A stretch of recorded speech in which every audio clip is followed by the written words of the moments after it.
Hey y'all. Hi. How come we've been doing this? This is episode like 27, and I still don't remember if I'm recording to the computer or to the cloud. Maybe by 30, I'll know what I'm doing.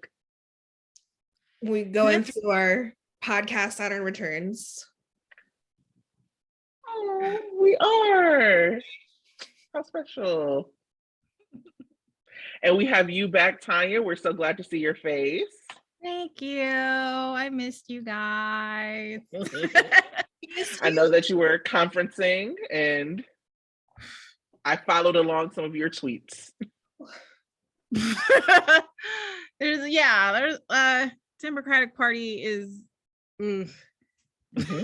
but and then I had like a little bike adventure which left me injured, and so I'm recovering from that as best as I can and trying to look as cute as possible while I can. And you're succeeding.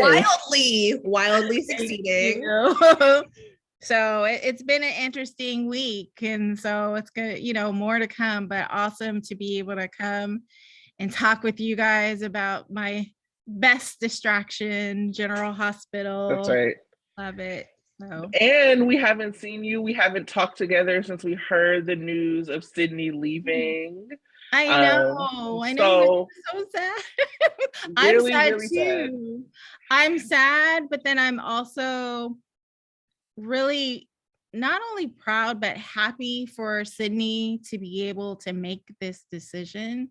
Because I know when I was her age, I was feeling a lot of pressure to do things in my personal life or in my career, from family, from strangers, and it was really hard for me to choose for myself. I didn't actually learn how to choose for myself until I was in my 30s. And so for her to be able to do this now and learn this really key lesson now is so amazing and wonderful.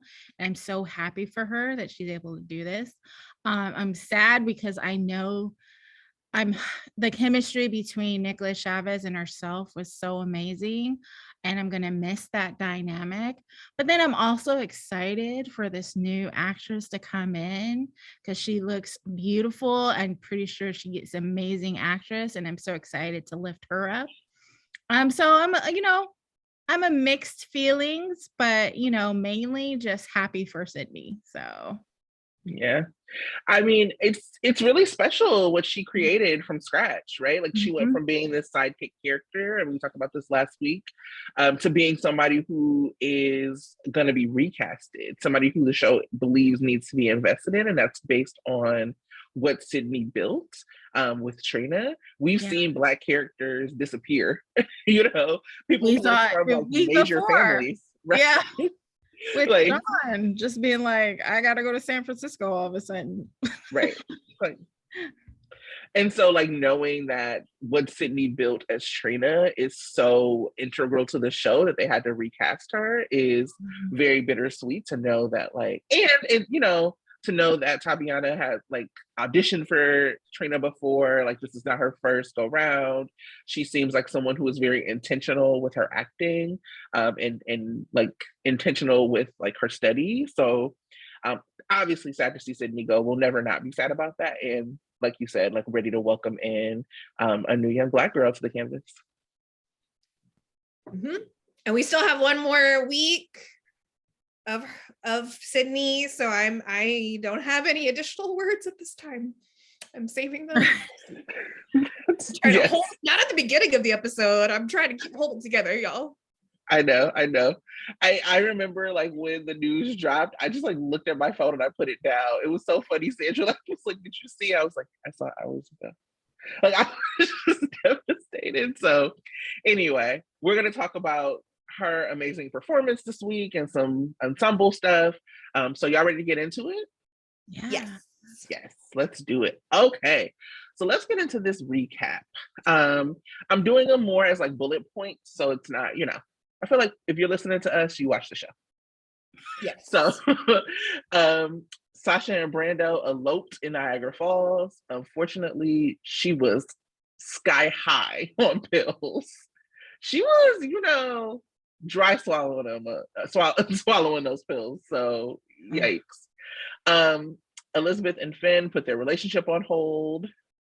No more trivia nights. More of Maxie's friends and families learn that she's taking it slow with Austin.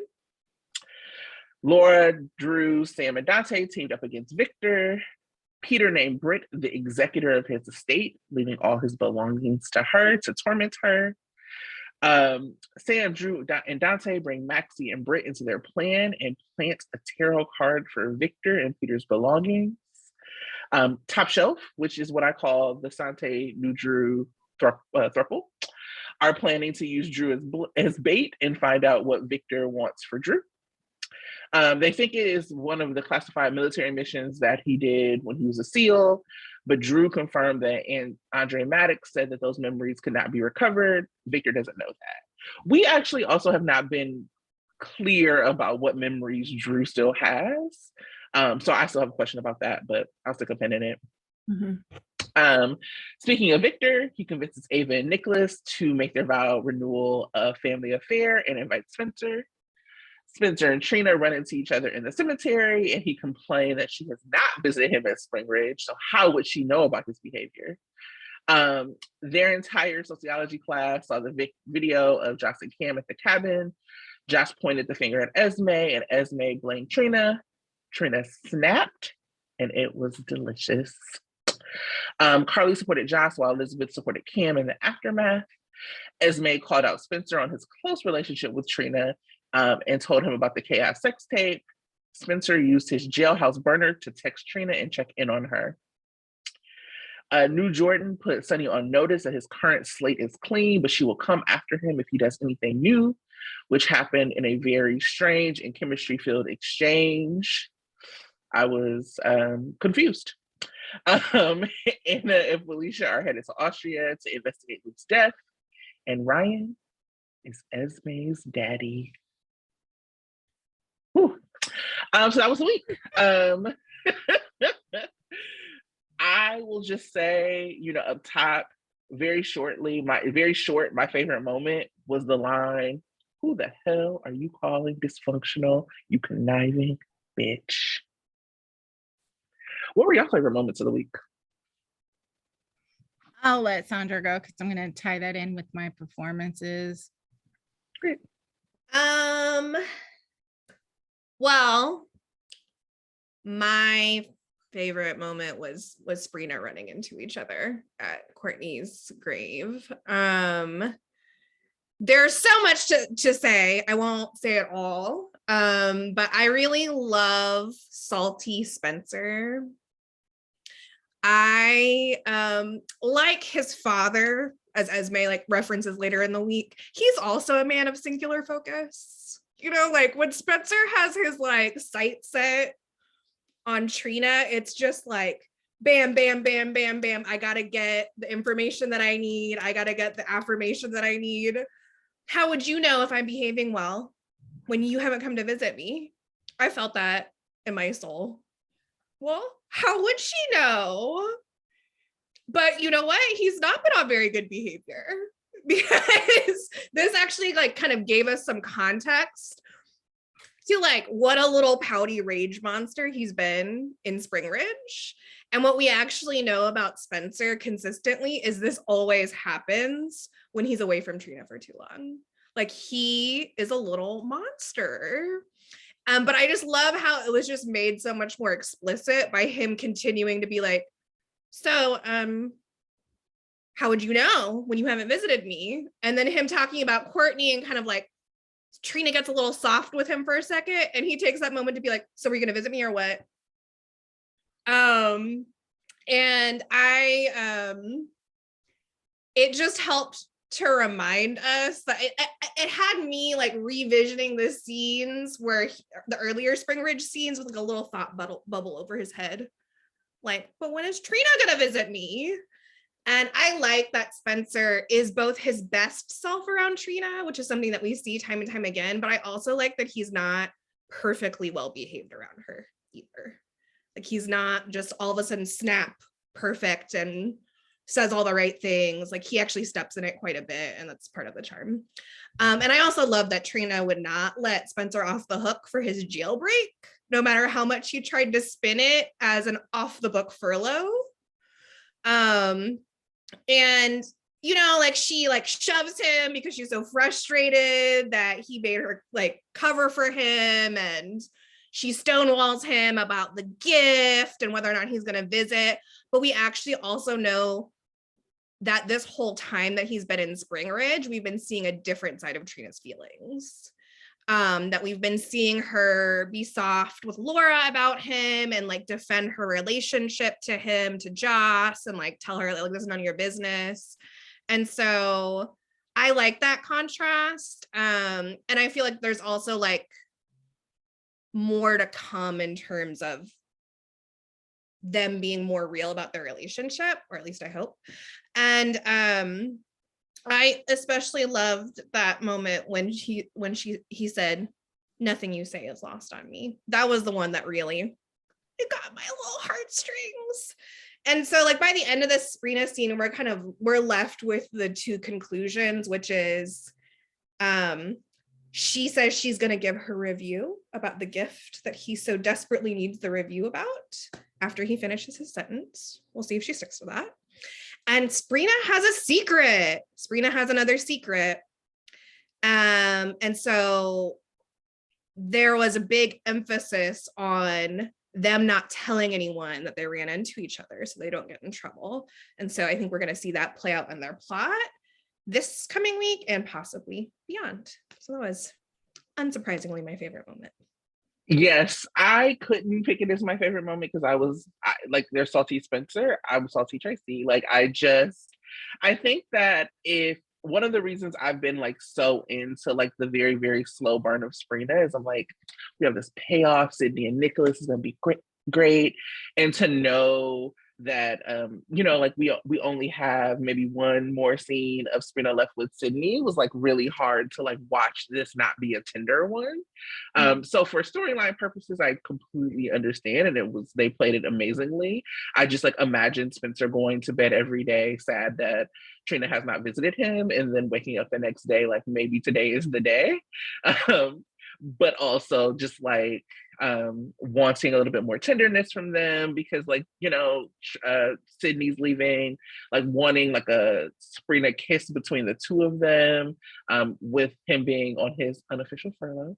That would have been a perfect time because we've seen him like make a big deal. So there's like a soap opera digest picture of Trina visiting him in Spring Ridge, but like that is not the place where they could have any kind of physical intimacy. So it was a beautiful scene, amazingly acted from those two as always, and I was still a little salty about it. You were Salty Spencer. I was Salty Spencer. That's valid. It's still my favorite. Mm-hmm.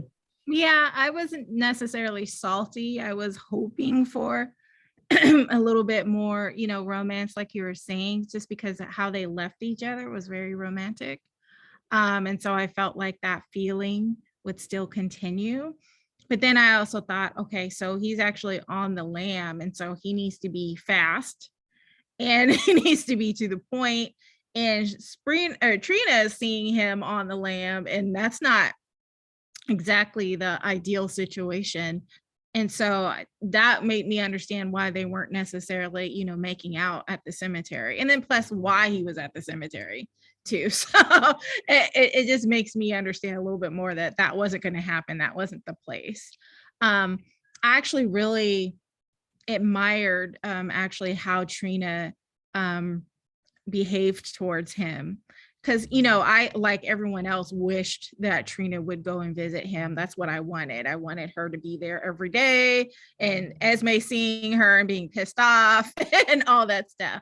But she's really kind of sticking to her values here by letting him know that he can't just get away with stuff, and that he needs to take his punishment. And she needs to stay away from him while he does that. And then when he gets back after he's paid for his crimes, then they can have that happy ending that we're looking forward to. But right now she's like, look, you've got to do your time, and you got to take it seriously and not blow it off, and not think that, you should be able to get away with everything, because that's not something that she would do as a person if she was in his shoes, but then also it's just not the right thing to do. So I admire her for her strength and be able to hold herself back. So that's my commentary on that scene. It was one of my favorite scenes. It wasn't the top favorite scene for me, but I'm going to go over some of the really great. There was a lot of good stuff that happened this week. So I'm going to go over all of them, and then I'm going to end with my favorite. So first, so this is from great to super great. Great. I loved Gladys and Carsona scenes. I loved how Carsona kind of worked together to get Gladys together. I like that, but I also like the fact that Carly was kind of standing a little bit back because she didn't want to necessarily be on the same team as Nina and Sonny, but at the same time she needed to, speak some sense into Gladys.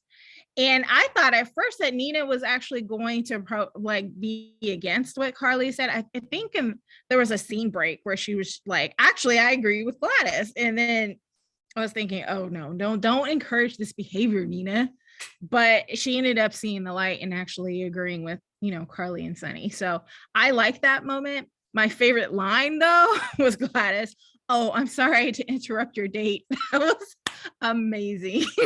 And Nina was like, no, this is not a date. Girl, every interaction you have with Sonny is a mini date and you need to stop. So yeah, it was great. And it's what I love Gladys for. Like, even she has her sensitive moments, but she also has her moments where she's just going to say what she's going to say, and it's going to be inappropriate, but hilarious. So love her. My second favorite was with Ava and Victor, especially when they're having the conversation, two powerful people having this, sit down, drink or tea together, kind of. And at the end, Victor seems to think that he has Ava in agreement. So he's like, oh, well, it's all settled. And Ava was like, that's not how this works. Sit down and let me tell you how this works. I love that part. It was my favorite. They're like two of my favorite actors together, two of my favorite characters. So I loved having them interact with one another. Next, Esme and Ryan. Now that's a creepy situation going on right there. But I have to give a shout out to Avery Pohl and John Lindstrom. I mean, they are super amazing. And Esme holding her own with John Lindstrom was great. The story may be sketchy as hell, but they are doing a great job acting it. So I give them that applause. I don't know. I mean, is she his daughter or not? Or is she just, this is their role play? I have no idea. But it really, what they were going for, it creeped me out. And if that was their intention, good job, because they did it. Next, Carly and Joss. Beautiful scenes, beautifully acted. Loved the advice that Carly gave. One of the things that, we all know as growing up is that when we experience things, we think that everybody else is judging us or everyone else is looking at us. And Carly was really sure to let Jocelyn know that that's not true. that not, if she's walking down the street, not everyone's going to know about the sex tape. Not everyone's going to know how, her love life, or everyone's not going to be able to picture her naked. That's not what's going to happen. And I just loved that scene. And I wish I never got to have that kind of conversation with my mom. That's probably one of the reasons why I loved it. It's like one of the things, one of those life lessons that, you wish that you can learn early on, but no one ever sits down and tells you. You just kind of have to experience it. And I'm so glad that Carly was there for her in that moment. And, Jocelyn, Eden McCoy, she acted, her ass off in that scene. So it was beautiful. Loved that interaction. Fourth, Trina and Spence, or Trina and Nicholas. Get them all mixed up, but basically spraying it together. And I talked about why I love that. I think I counted Nicholas gave her the once over at least 5 times. And I made this comment earlier this week on somebody else's tweet. Man, that man has the most beautiful lashes. I hate him, but I love it at the same time. And you can literally see as his eyes go up and down because his lashes are super long. And so it was amazing. I mean, he is definitely the captain of this ship. He knows how to do it, and I love it. And I can't wait as the fallout comes out. He continues to defend Trina. Even, when he first heard about the sex tape, he was like, Trina wouldn't be able to do it. Trina, this is not Trina's, modus operandi. He, stuck with that. And then he texted her after. Okay. My second to the last, this is long. Esme and Spencer in the conversation with Ryan clearly watching. Actually, Ryan was actually watching his interaction with Nicholas and then with Spencer. I love that kind of, because it's kind of like leaving nothing on the table. You can clearly see Ryan is watching and paying attention to what's happening. And while they're doing their scenes together, I love that whole interaction. It was wonderful. And it's like, that's what, ensemble acting, that's part of the whole ensemble acting. Even if they're all not interacting with each other, you can still see them reacting to what's happening. And so I love that. So my ultimate favorite, the battle between Trina and Esme. Of course. Finally, we see Trina going off on Esme, and it is well deserved. One of the things that triggered me was Esme. Oh, I didn't know you had anger issues. Ooh.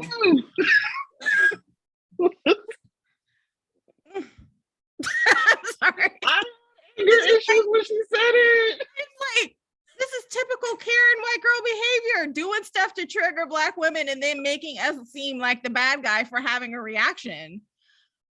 Ooh. So Trina had the best. Trina was like, that bitch was deserved. The bitch that she gave to Esme was well deserved. She needed that in that time. And so being able to let, the Sydney making the choice to be able to go off on her was beautiful, amazing. And even though we won't necessarily see Sydney be able to act out the scenes where Esme is finally caught, it was satisfying to be able to let at least Sydney had this moment to be able to go off on her. So, and it was amazing, and we all wanted to see it. And so it was great. Yay. So those are my performances. Shout out to Sydney and Avery Pohl. You get my performers of the week just because of that. But all of these actors and all of these scenes, you guys did amazing. This week was actually pretty great for me. So yeah. I would say, echo, like double tap all the things that you said. And I want to give a special shout out to both Eden McCoy and William Lipton. I think that they just did amazing work. It was so believable. We've said a lot about that storyline. I'm sure that we will say more about that storyline, but the performances of them as teenagers, I felt every part of Jocelyn being embarrassed and hurt and meeting her mother. Because so often with Jocelyn, the dynamic is that she is there for Carly. So to see that she is a teenage girl who had something horrible happen to her and she needs her mom, just every beat of that was played so perfectly.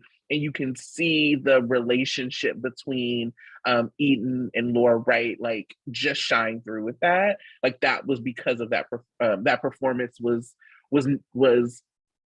we were able to see that performance because we have those two actors who have that relationship. And Cameron, concerned boyfriend, embarrassed brother, son, all of that shines through. And he just played it perfectly. So shout out to Eden and William for taking this story and doing what they needed to do with it. 100%. 100%. What I always appreciate about the show in general is that there often are so many great performances to choose from in the week.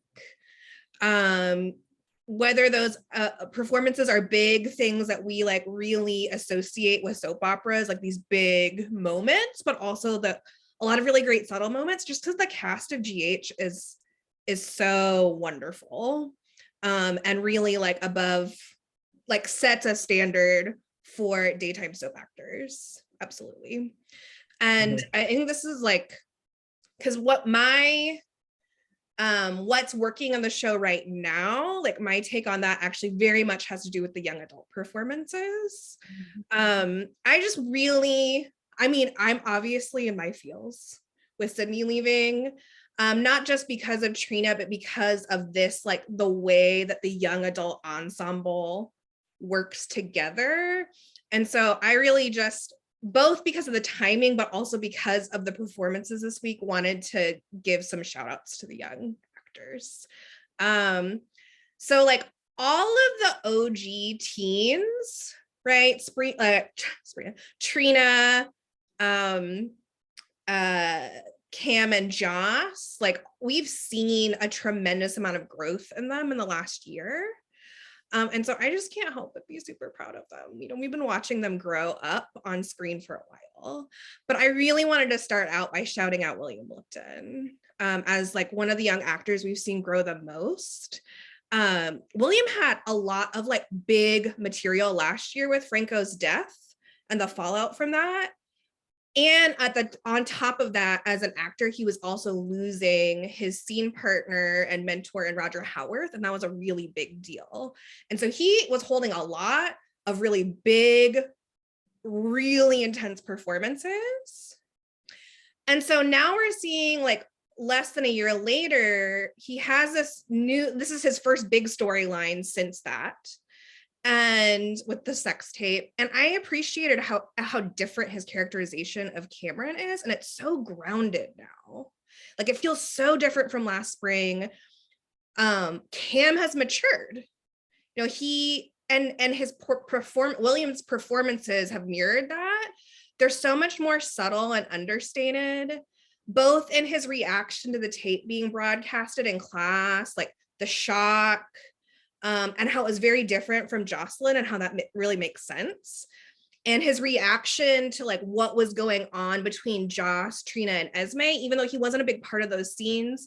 When I went back, I was really tracking William and just noticing, I was like, it just seems so natural. And so I also enjoyed his performance in the scene with Liz. He was vulnerable and quiet and thoughtful. And it was very moving because it was so understated. And that's not the same performance he would have given last year. So I feel like I better understand who Cam is because William really understands who Cameron is. So just like, yay, William, you're doing great, honey. And then Eden. Doing amazing, sweetie.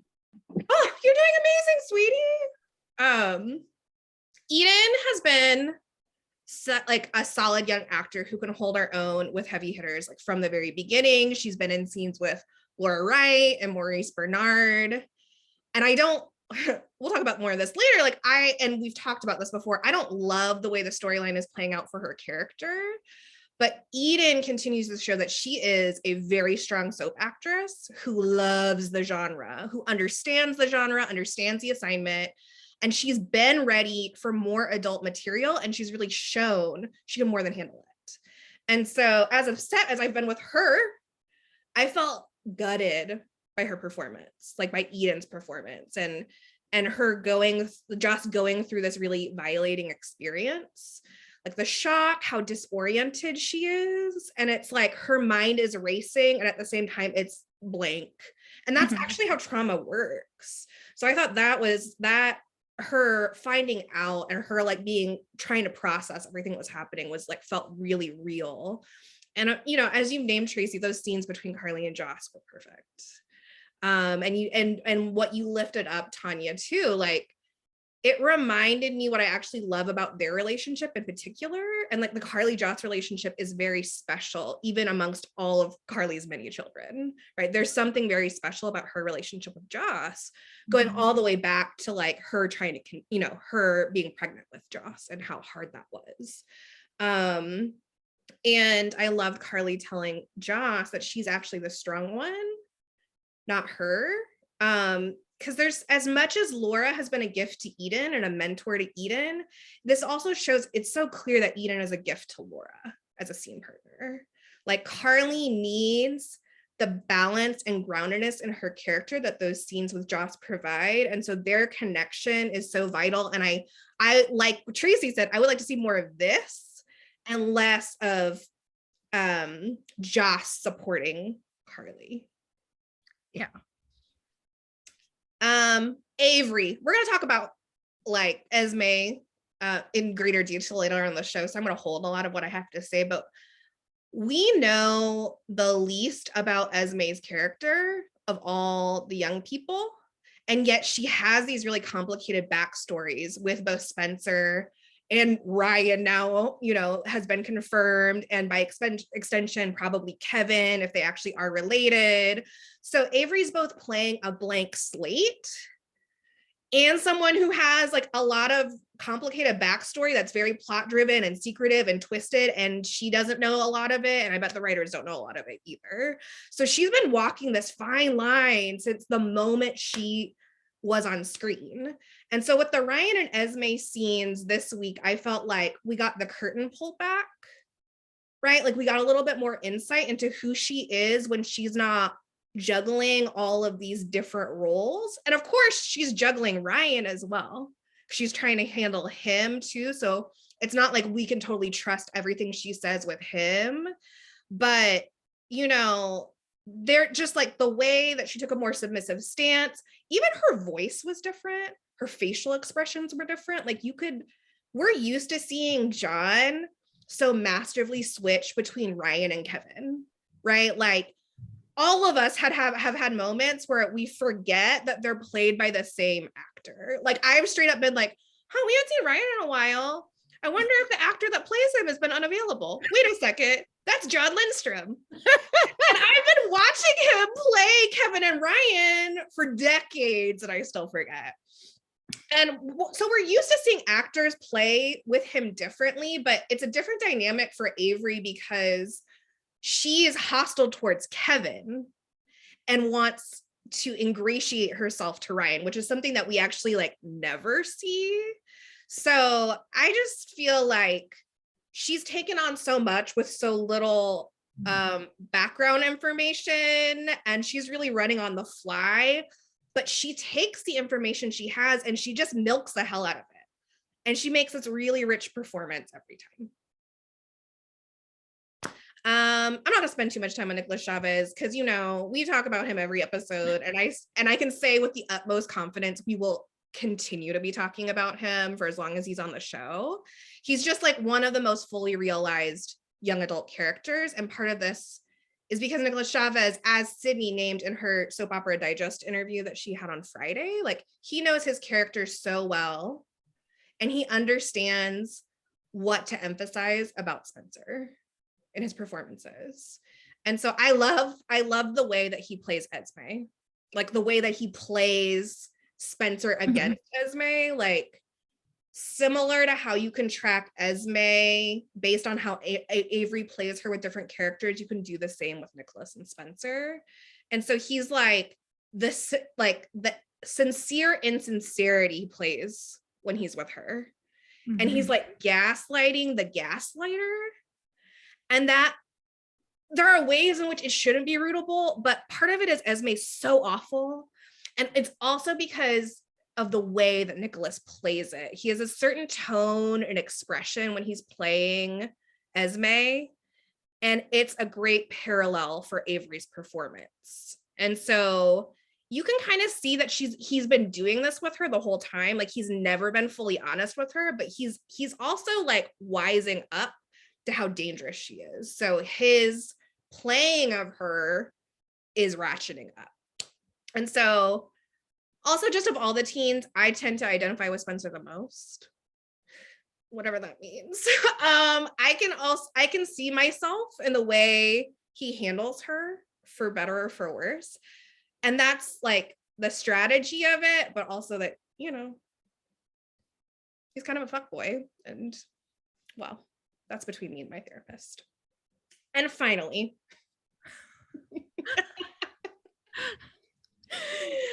the Sydney Michaela as Trina. I just said I identify with Spencer the most usually. But when it comes to handling confrontation, I really identify with Trina. There are like so many reasons why I have been annoyed by the way Joss has been acting about Sprina and Esme, but a big part of it is conflict style. We know Trina can go off on someone. No one can read a bitch like Trina Robinson, but Trina's also really measured, and she reads with reason, right? She's like pushed to that point. So with Cyrus and Curtis, she was pushed to that point because she thought Curtis was responsible indirectly, and Cyrus was directly responsible for Taggart's death. With Spencer, he pushes her to the point past her patience all the time. Like, love him, but also he is frustrating and chaotic. And she doesn't thrive in chaos. It's not her way. And it's part of what makes Esme's accusations towards her so ridiculous, which of course we'll talk about later. But the way that Joss has gone off on Esme has not been strategic, right? It's not been strategic for what Trina's holding, and Trina knows better than anyone what she's holding and how to be strategic about it. And so when Trina went off on Esme, it was, as my mentors have taught me, with purpose, on purpose. Like, you could feel the power and the build of it in Sydney's performance. And the way that she goes from playing Trina, like keeping her cards very close to her vest, and then also plays her unleashing and telling Esme what she really thinks is really powerful, more so than Joss just going off on Esme on sight. And so there's something there about, like, we've seen Trina make grown men shake in their boots, but the way she went toe to toe with Esme this past week was even more powerful because of the way that it was earned over time and a build to that place. And that is like really masterful performance and choices made by Sydney over time. Just, the power of Sydney Michaela. We love it. End scene. Yeah, I would. Oh, go ahead, Tanya. Go ahead. I was going to say, can I comment on the racial aspect of this? And that's why it's so true to life. Because Jocelyn, as a white woman, has the privilege and the okay to go off on Esme, right? She has that permission. She's not going to be looked at as the angry Black girl for going off on her whenever she wants to. Whereas Trina, she has to navigate being in a predominantly white space and what her behavior means in the grand scheme of things, right? So that's why, and that's a burden that a lot of Black women have to carry. Like, we can't just necessarily, in order to navigate society in a way that's like less like judgmental or whatever, we have to kind of hold our cards and we have to be judicial about when we respond to things. And that's how Trina is being played on the television, on the soap, but that's how we have to navigate life for real. And so that's why I kind of identify with Trina in that way. Because oftentimes, I hold my space. A lot of and I keep telling people keep saying like Tanya's the nice. I'm not nice, but I also know what strategically is the right time for me to go off on someone. And so that's how, Trina plays Esme. And that's why it means a lot that Trina is telling Jocelyn, don't be doing that, because what you're doing is you're undermining me, and you're playing into this dynamic where if I do go off, then I'm seen as the angry person, it's interesting that I don't think GH is writing it that way, but Trina is playing it that way.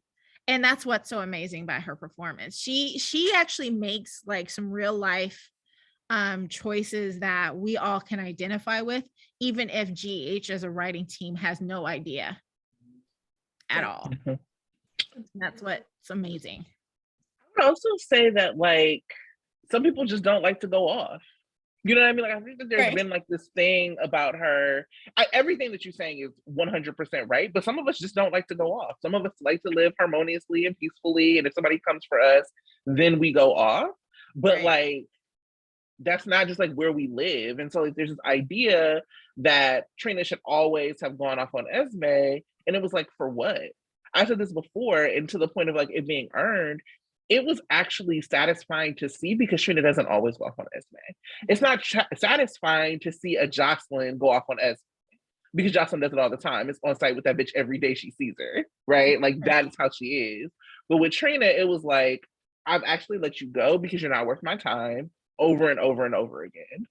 And now you came for me. So even when Cam was like, hey, we should whatever, Trina was like, I'm sorry if this hurts you, but she came for me. And so therefore I'm going to defend myself.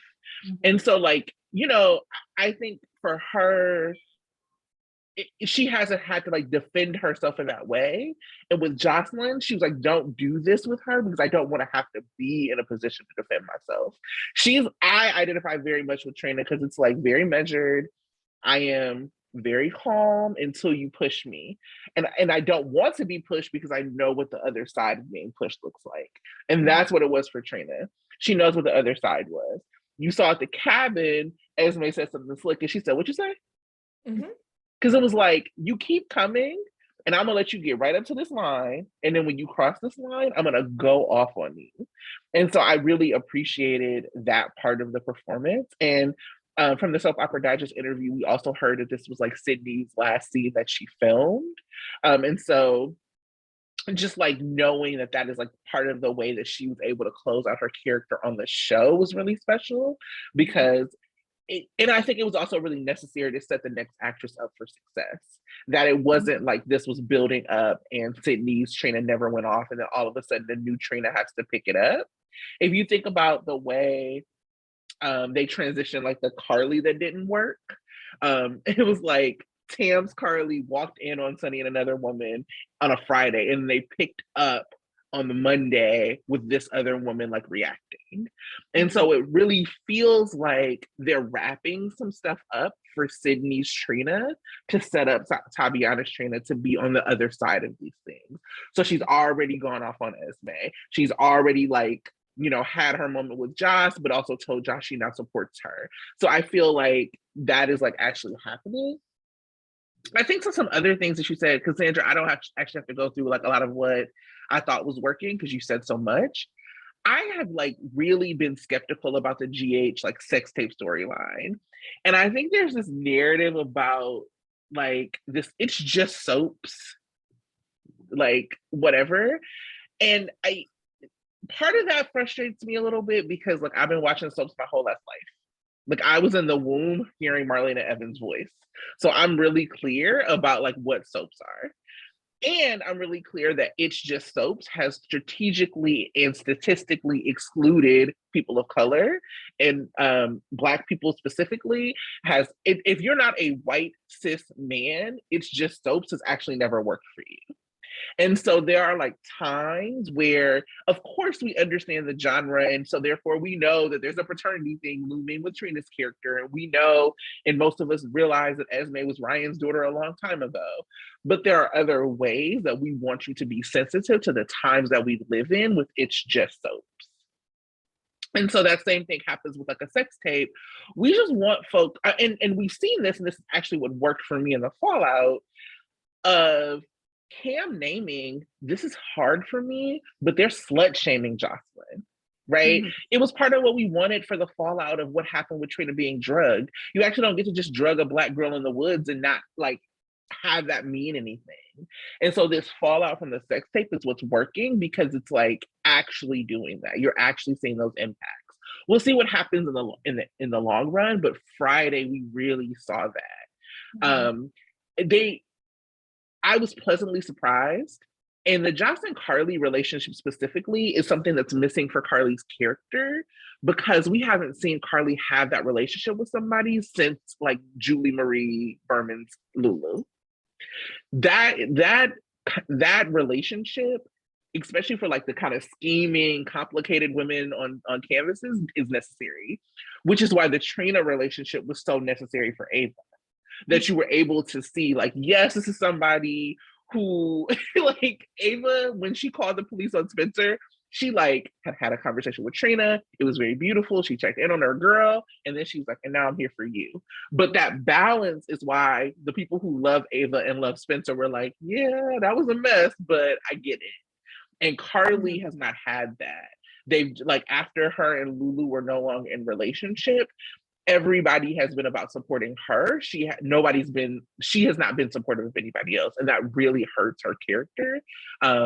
And I don't think Laura Wright likes to play that. I mean, I wouldn't, to always be the one that everybody's looking out for. And then I'll also say I was actually a little distracted by some of Liz's performances, like the Liz performance. I'm actually really tracking her because y'all know I'm very thirsty for some DID. Like very, like I'm admittedly thirsty for DID. And so I'm always tracking like what Liz is doing to see if this is like a character choice, if this is like one of her alters coming through. And so like there was some like real like some strange choices for me with Cam. Like when he told her there was a sex tape, it was like the cocked eyebrow almost looked like intrigued rather than worried. Yes. And I was like, what's happening?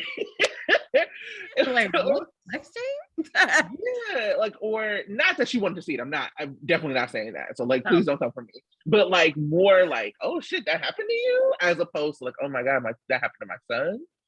And there was like another part where Cameron was like talking and she had kind of rolled her eyes, and this was like followed by her breaking things off with Finn. So in my mind, I wasn't able to enjoy the dynamic of Liz and Cameron as much because I'm like tracking her performances to see if it's an alter so much.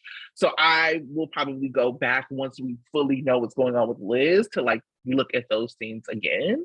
But it was nice to see her be able to be a mom and have a story, because GH has been so clear lately. Like they just hand out kids to everybody, which is why when people say they want such and such to have a kid, I'm like, no more babies, please, please.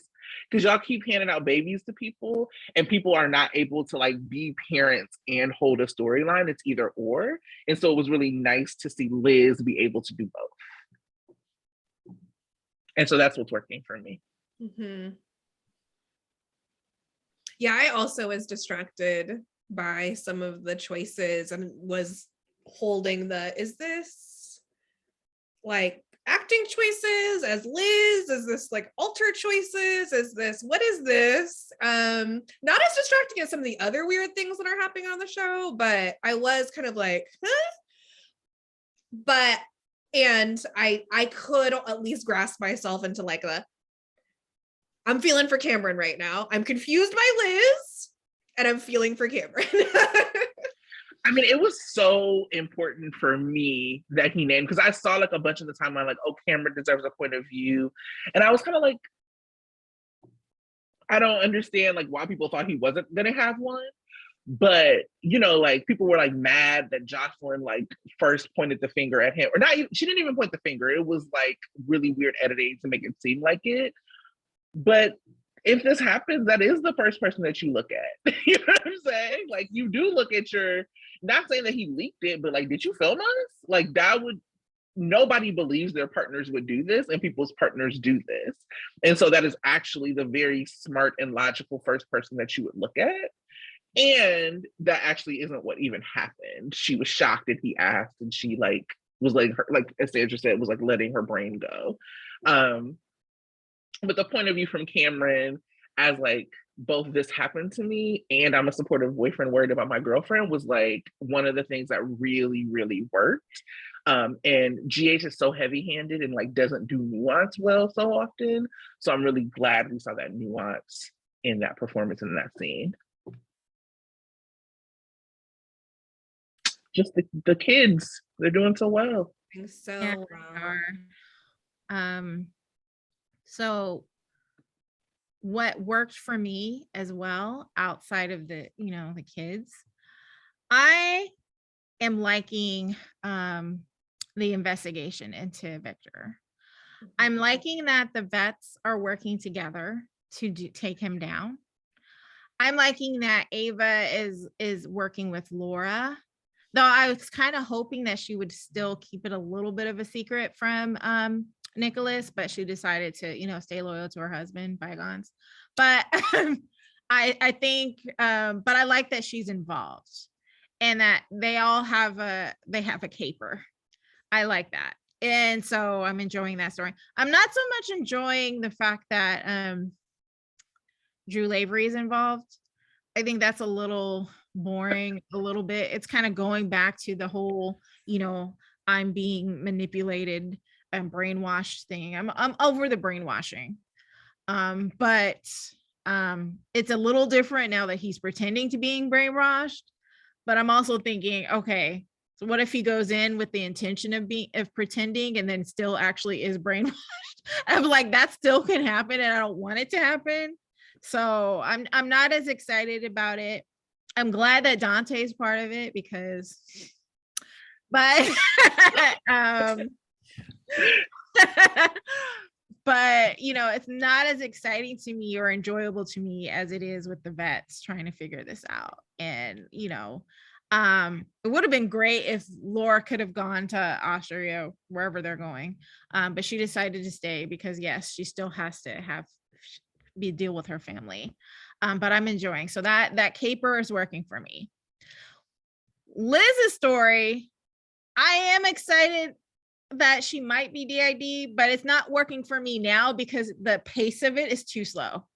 Yeah. Those are the scenes that actually, sorry, Laura, right? I fast forwarded through because I'm just not interested anymore. I'm just like, if she's gonna have DID or she has a stalker, y'all choose one, let it happen. Because right now I'm bored.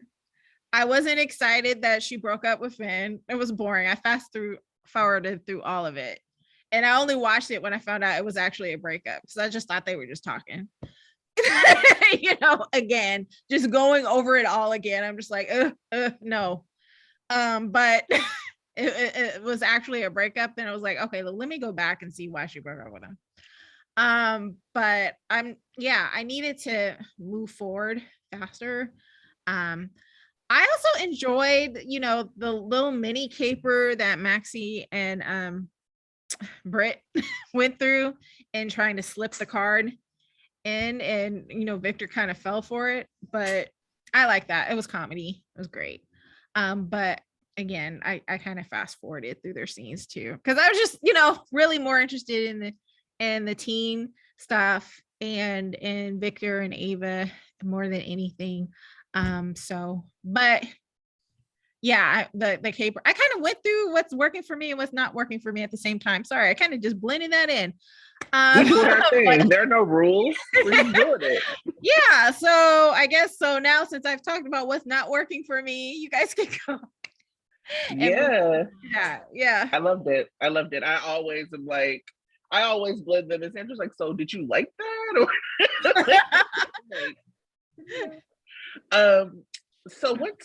okay. Here's what's not working. I have to warn y'all that I'm going to say some nice things about Michael. I know. So I keep thinking about why Michael doesn't work as a character. And it really just goes back to GH's full problem with like relationship building. Susie on Twitter just did this Discord rewatch. I got back into my JSAM 09 feels. And I know I'm problematic. So I no longer, obviously I'm about Sante now. I jumped off the JSAM ship a long time ago. But remembering that Michael had a really deep relationship with Sam, he just does not have that. And he has really, really been hurt by not having a peer group. So he was either the big brother or the person that everybody had to save. Mm-hmm. And there was never any in between for him. And so I was really thinking that all of the things that Carsona have done for Brasha actually should have been Milo. Mm-hmm. Not that I like Milo. Obviously I have taste. I don't like Milo, but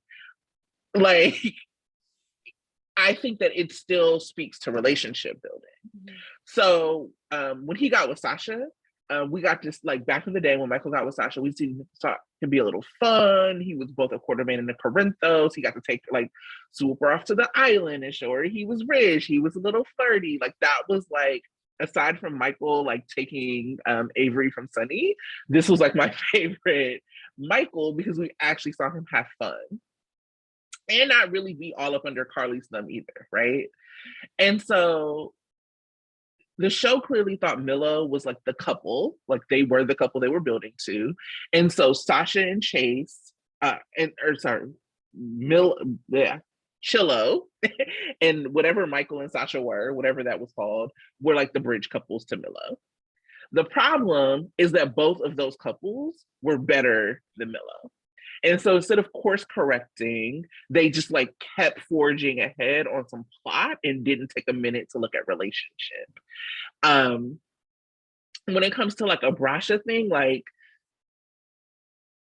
Willow should have very clearly been there for Sasha as a mother who lost her child. It shouldn't have been Nina and Carly and Sonny. It should have been the people who were in their peer group actually building relationship if they were really going to show some investment in Brasha. Even Brooke Lynn should have been around, right? Chase should have been around. Like, this could have cemented them as an actual, like, young adult friend group. But instead, it was used to prop Carsona, who has been propped enough by the show. And so it really, to me, just pointed to this, like, completely plot-driven thing that was such a missed opportunity to build the relationships within that peer group that were necessary, that could have also made Michael a more likable character. So that's one of the things that's just not working for me, not taking the opportunities. You know, even with, like, Brasha getting married, yes, I mean, whatever. I thought it was weird. I know people thought whatever. I think it's very weird for her to have been sky high and for him to not know her well enough to, like, know that she was too high to marry her. And so for me, that wasn't romantic. Yeah, especially since he was the one to really encourage her to get help. Yes, because he has a history of drug use, and as someone who has done some drugs myself, I know when someone's fucked up. You know what I'm saying? Like, I know when I'm like, that person's acting weird. Even when I don't know someone that well, I'll be like, I think they might be a little bit fucked up. And it was like, you barely got her to return your calls a week ago. Mm-hmm. And now y'all about to get married? Like, it's just, I feel really bad for Brasha as a couple, because both of those actors are, like, extremely charismatic. They're very cute as individuals. They're very cute together. But, like, Dead Baby Christmas to Hi Baby Wedding was just, it's really bad. And it doesn't further cement them onto the canvas, which, like, if they would have made, like, Chillin and Milo be the support system for them during, like, Dead Baby Christmas, we would have actually seen them be more cemented. Yeah. There was something about, like, their wedding and the way that it played out where I'm like, this would have been super cute if it weren't for the whole hidden drug use thing. You know what I'm saying? It's like, I actually could see Brasha in the way that they were originally playing out before the pregnancy, having that kind of, like, goofy, like, slapsticky, like, oh, things just keep going wrong, but we're gonna get married in a Jiffy Lube, you know, like, I could see that for them.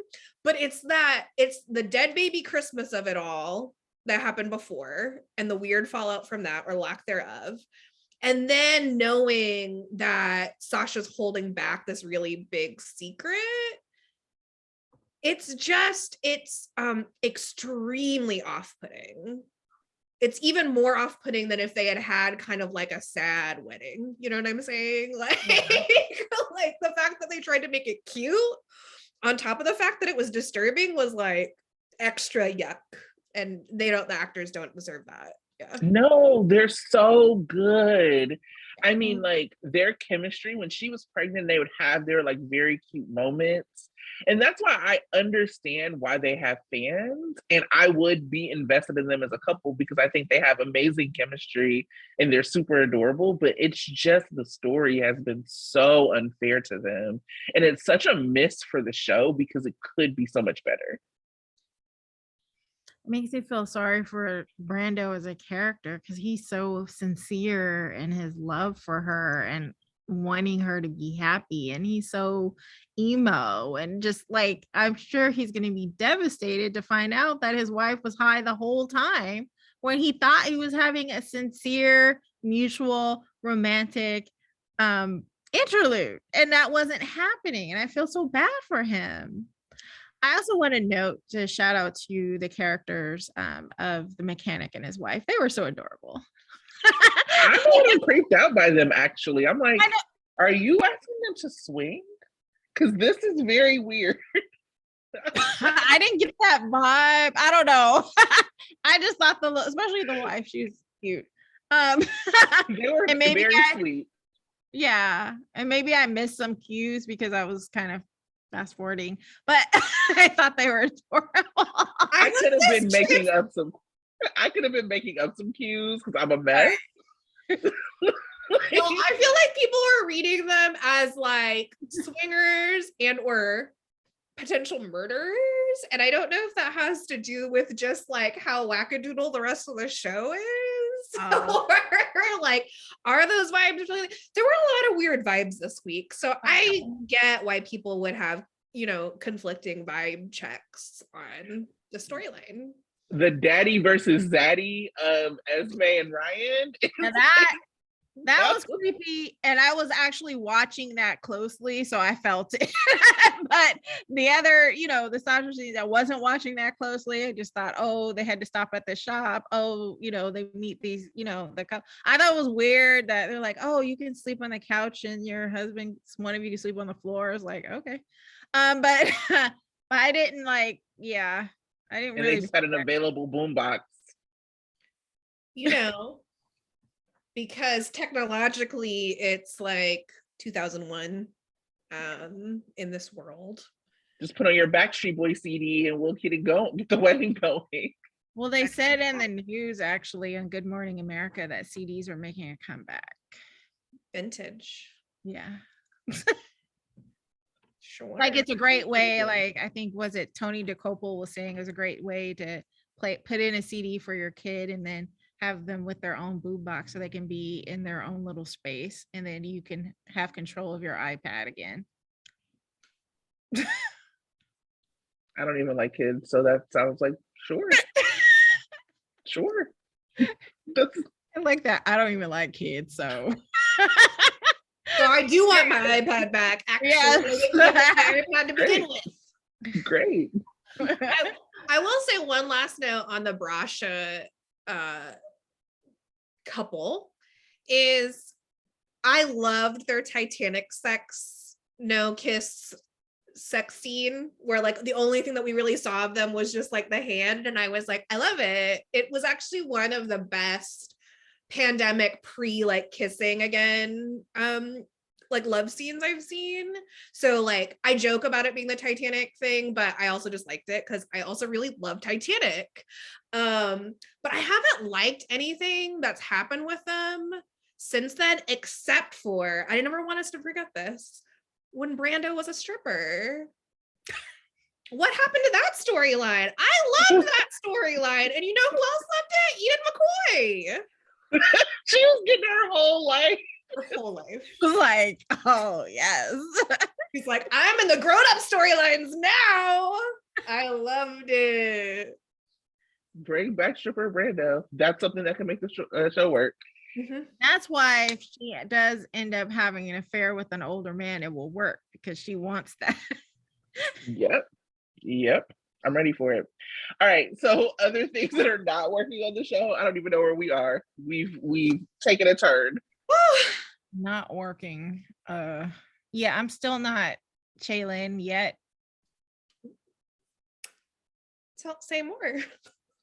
That's all I gotta say. Sandra's trying to be in Chillin, enemy number one. I'm still. Yes, I mean, he's like, I want someone else to outline all the reasons why it's not quite working. But what I will say for me is that it felt strange to act like Brooklyn has been gone for like a long time. She was gone, what, 2 weeks in like our time? And it was really actually like 2, maybe 3 days tops on Showtime. But also at the same time, it was February because that's when Courtney died and when like Spencer's birthday is. But it was also March, Women's History Month, which is March. So I'm confused about how long Brooklyn's been back in the old neighborhood eating pizza, because that's what we know about Brooklyn, apparently, about Bensonhurst. Get a slice, you know. Sabaros with oh yeah, Sabaros, yeah. And I stop. How much of this show is like actually Office references that we don't explicitly name? But yeah, I was confused by that. Like, why was this such a big deal that she was gone for like a couple days? And also, like, why the montage?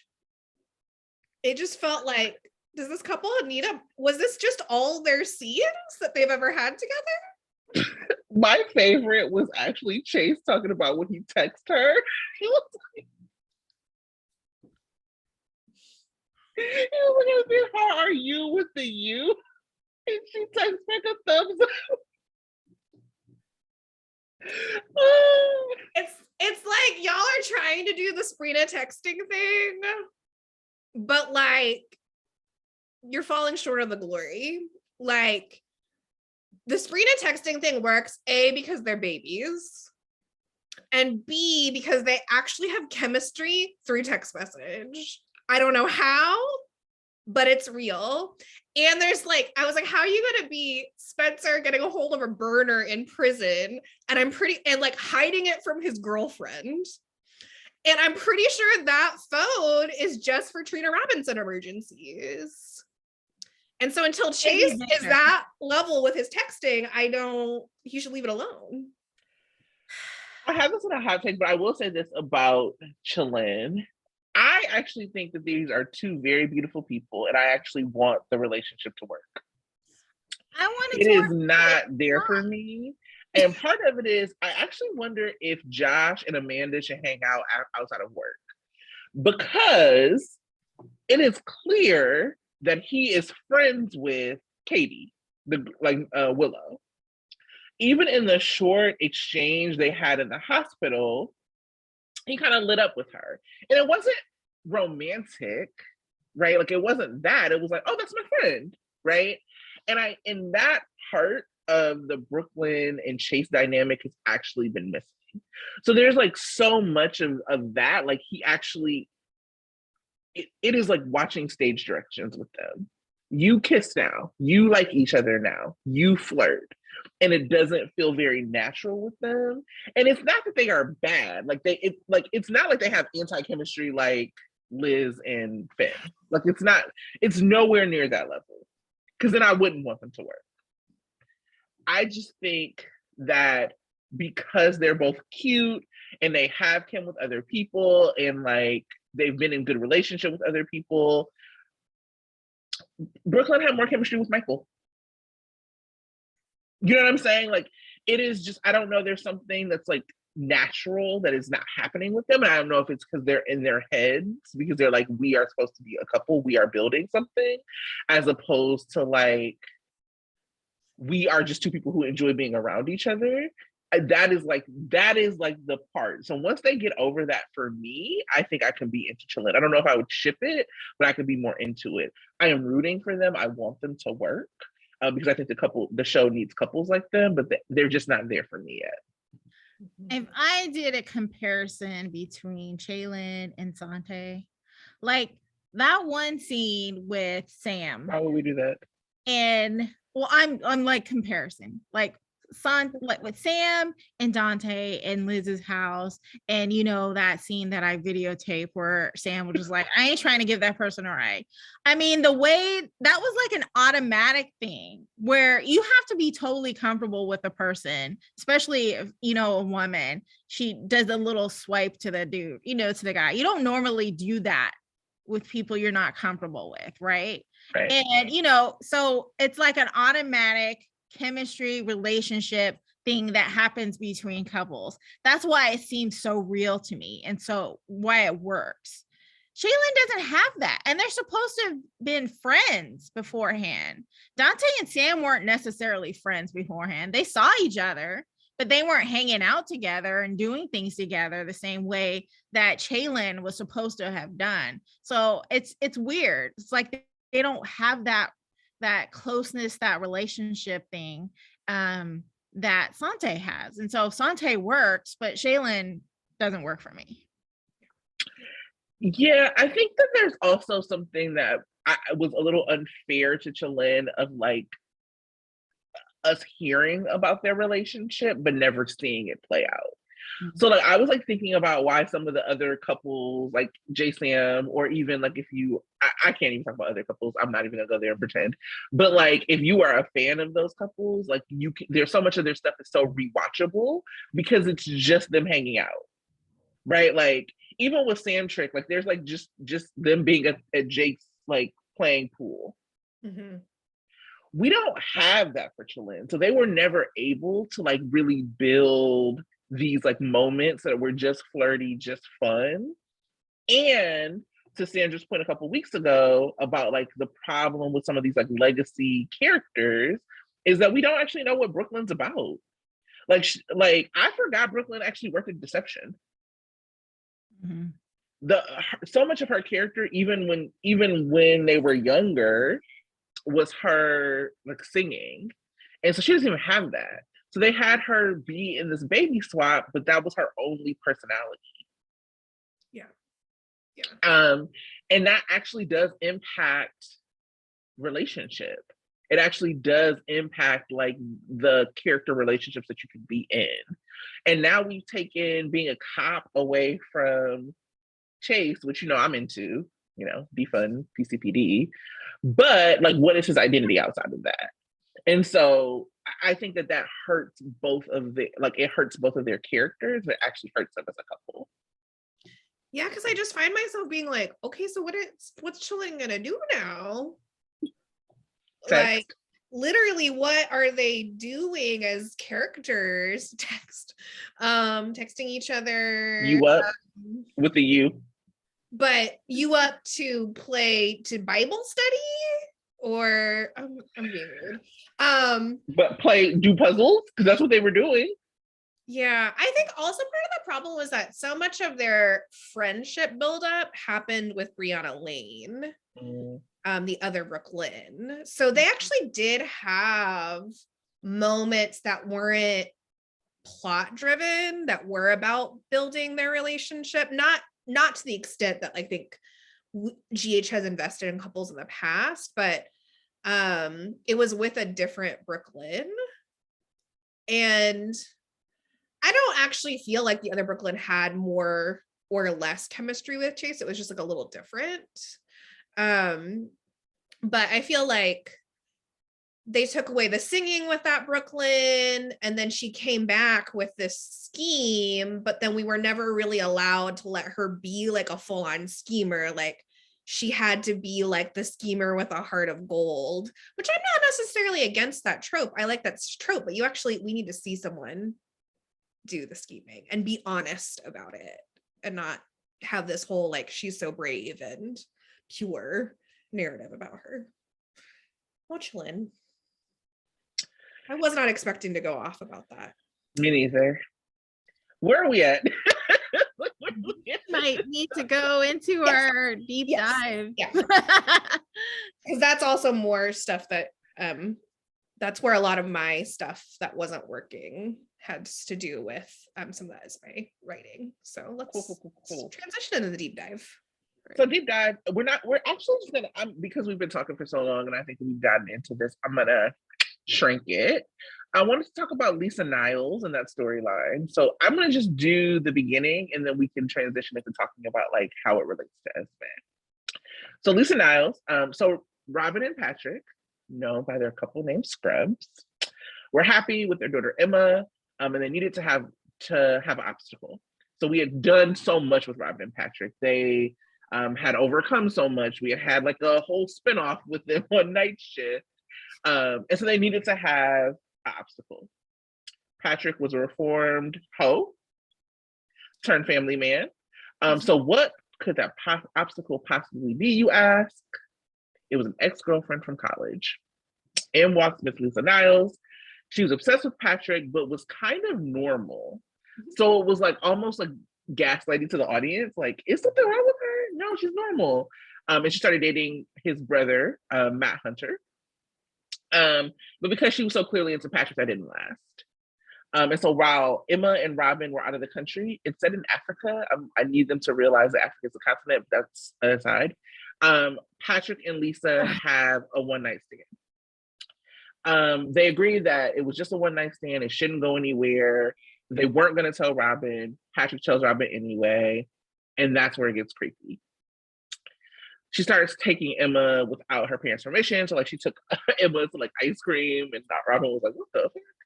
She switches out Robin's HIV meds. She drugs Robin, causing like a car crash.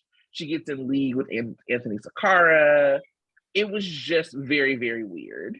And they just took her character on a turn that she just could not come back from. And then there was like a whodunit mystery around who murdered her, and it ended up being Matt Hunter, Patrick's brother, when he was drunk and couldn't remember it. But I specifically want to talk about her because people have compared her to Esme. And I understand a little bit of the comparison of like her being an obstacle for like a couple. But I think to the point of what I said before, like there's been a lot of conversation because I think that people really love Avery about like whether or not Esme is redeemable. So we're like in the midst of her doing villain shit, like peak wild, crazy villain shit. And people are asking the question about redemption while she's like, we don't even know her motivation. Lisa was a little different. I think that Lisa was, we just couldn't have Patrick just cheat on Robin. It had to be something bigger. Patrick cheated. Like that was it. It actually didn't matter whether or not Lisa was crazy. But that became the focus of the story so that Scrubs could like remain intact as the couple that they were. That is really different with Esme. I think that we joke a lot about Esme being like the side chick in her relationship. I know I joke, make those jokes. But what we've seen this week is that Esme don't give a fuck about Spencer. Like she really doesn't like him in that way. I'm sure there's some possessiveness and there's like some ego wrapped up in like this guy who's supposed to be your boyfriend, like checking out another girl. But it's not that she loves him because she's likely not capable of love. And she is as delighted in seeing Cam and Jocelyn's tape being played. Those like scenes of Avery Pohl's face as Esme being delighted, I was so torn because I was laughing too at her delight, even though I was like horrified for these like kids who have become my babies. And so there's like a real difference between her and Lisa. But there are similarities. And so I just wanted to like talk about Lisa as like what it means to have this kind of like villain that's a woman, that's an obstacle to a couple.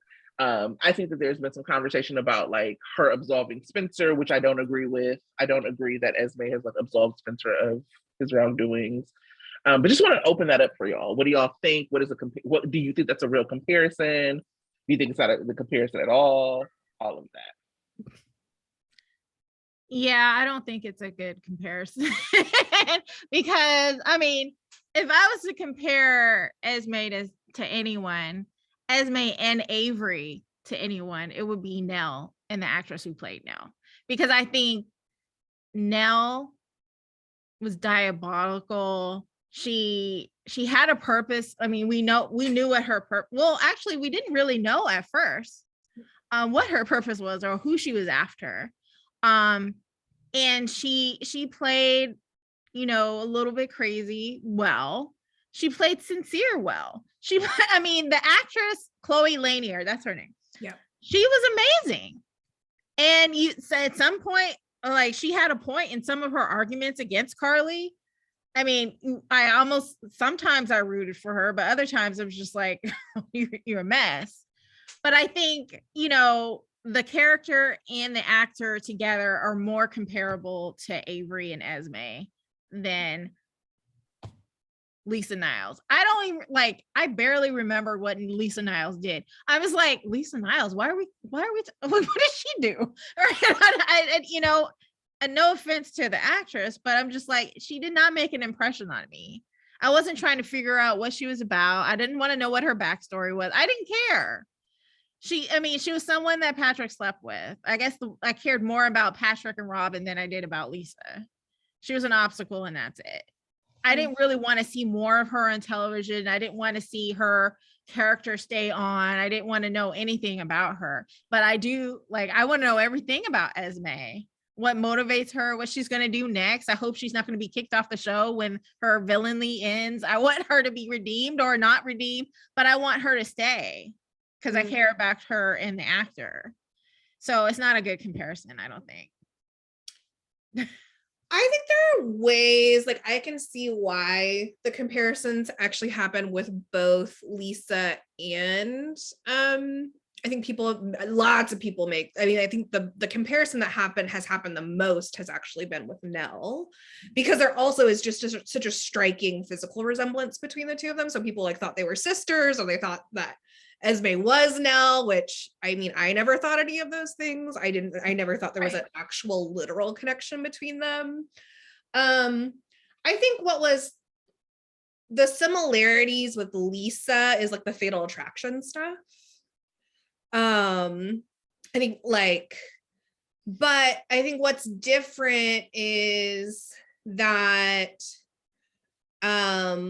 Lisa was the spoiler for like an existing relationship versus Esme was brought in as a spoiler to a relationship that was building. So it's like a little bit of a different vibe. I also think that with Lisa, they kept her on for too long.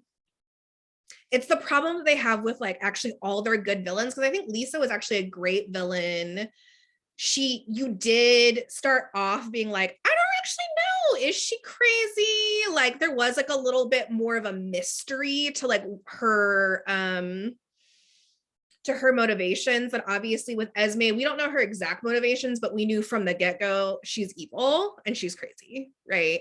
Like her first scenes were like extremely creepy. So there was never any question about whether or not Esme was good, unless you are, you know, there are some people who have had some questions, but I'm not centering their perspective right now. And I think that's a huge difference between them. And I think with Lisa, she was past her expiration date. They should have just let her leave or die after that initial kind of big fallout with Scrubs and Lisa, where she like caused the car accident and kidnapped Robin and all that stuff and like threatened to kill herself and all that. It's when they brought her back via Anthony Zaccara, that was a huge mistake. The whole Zaccara storyline, I didn't really understand like why. And I still don't understand having watched it. It just felt like these are two villains that the writers like, and the audience has liked at different times. Let's have them team up together, but there's no reason why they should have. It was weird. And it just made Lisa too wacky. Like she was scary when she was just like Fatal Attraction vibes, but pairing her with Anthony just made her wacky. And that's when she really lost me and I got really tired of watching her. They just don't know how to end these villains on a high note.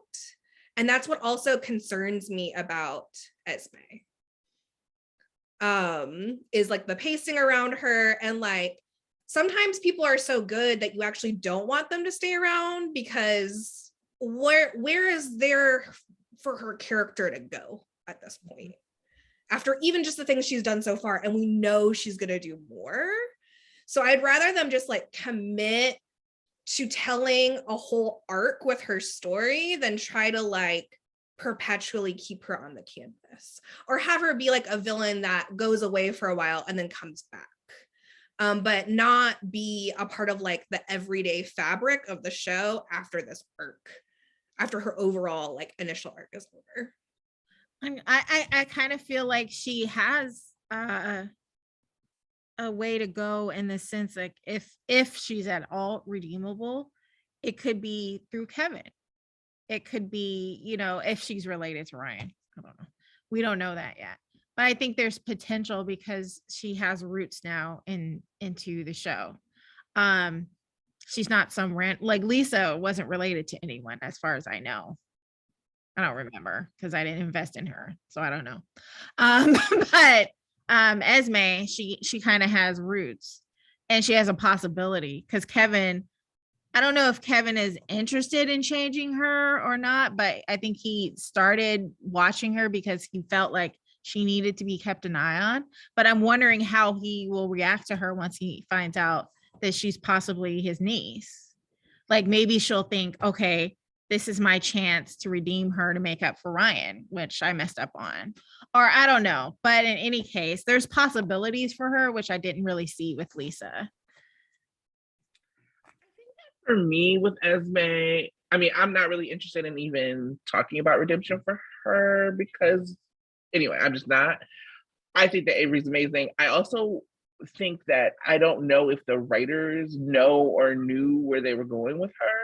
And that's a really big problem. Like, y'all got to storyboard this shit out. You know what I'm saying? And like their reveals, like I understood the reveal of Ryan as her father, but that storyline, the pacing has been so slow. We knew Ryan was her dad last year. And so like, why wasn't there like a Halloween reveal of that? You know what I'm saying? Like I don't know what just now revealing that actually does for the character or does for the story. And there was so much, there's a little bit of audience, not manipulation, but perspective that you're trying to like shape when you do some things. And so I think that they would have helped shape some audience perspective around her by doing the Ryan reveal earlier, and it wouldn't have actually messed up anything between now and then. So for me, I wonder and I worry that they actually don't know where they're going with her.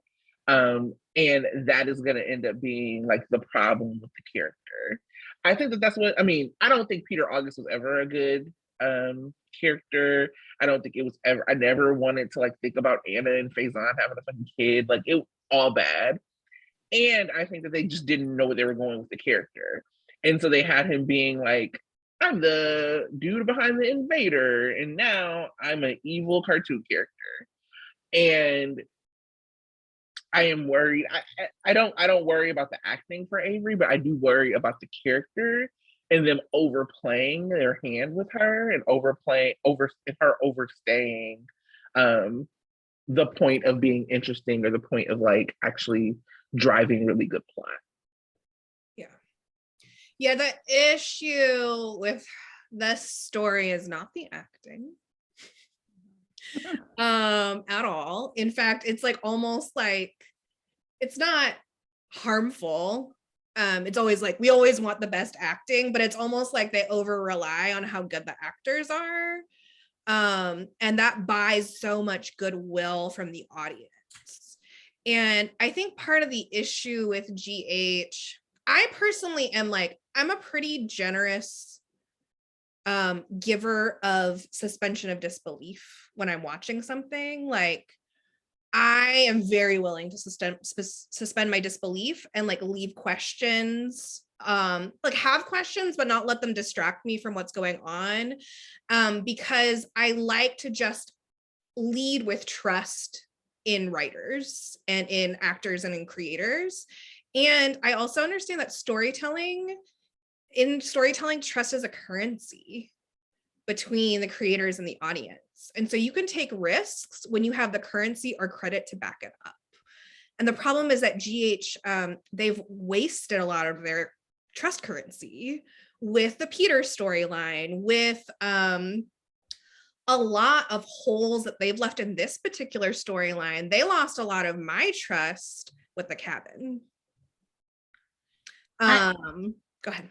They also messed up with Roger Howard. I mean, what are they doing with Austin? They didn't have to kill off Franklin. We were willing to accept Franco on the canvas, even though he, you know, did some horrible things. But we suspended disbelief because he and Liz were good together. And then they just, I don't know for what reasons, for story reasons, they decided to have Peter kill him. But because Roger Howarth is amazing, you don't want to let him go. We're going to put him back to this other character, Austin, who has no real purpose.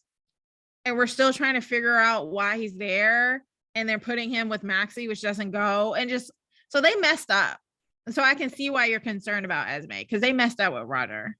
Yeah, they definitely have the potential to mess up with Avery. I mean, it's not just that they mess up. It is, I've said this before and I'll say it again, like it's suspending disbelief. It's also like rewriting and like retconning. And so they keep doing it so often in our faces that like, I need to have stakes. So we had just sat through watching and knowing what happened to Hayden, to then have them come back and pretend like it was a mystery about what happened to Hayden. And that actually playing a major part in several storylines, like being a huge part. And it was like, we actually just saw this. You're not retconning some shit from 20 years ago. You're retconning something from 5 years ago. And we know there's like a boom and a bust in like soap viewership. And so you're retconning stuff from before, like from like where people are still watching. Right. And that I think, you know, there's always things are up for interpretation, but it feels lazy and it feels like too many balls are being dropped. And the kind of throwback excuses, it's just a soap. And it's like, okay, sure, it's just a soap, but then make some shit soapy for me and like allow me to like have some stakes. Because I don't trust in the stake. I don't trust in the writers to like bring in history. I don't trust for them to like bring forward good stories that are actually connecting characters from the canvas. Like it's just a lot of trust that has been lost over time. So it's not just one particular thing, it's a series of things that continue to happen with them. Each time you do like a retcon or like a tabula rasa or like any kind that's like kind of this magical thinking thing that we associate with soaps, that's not without cost.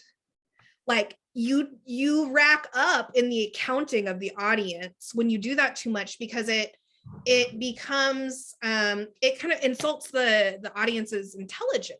Like there's kind of this assumption that we're not going to care or we're not going to notice. And I think when it's things that happen every once in a while and they take the time to explain why and how the retcon is happening, right? They acknowledge like you understood this way, but we actually need you to understand it that way and do the legwork to, even if it seems fantastical, to still create an explanation.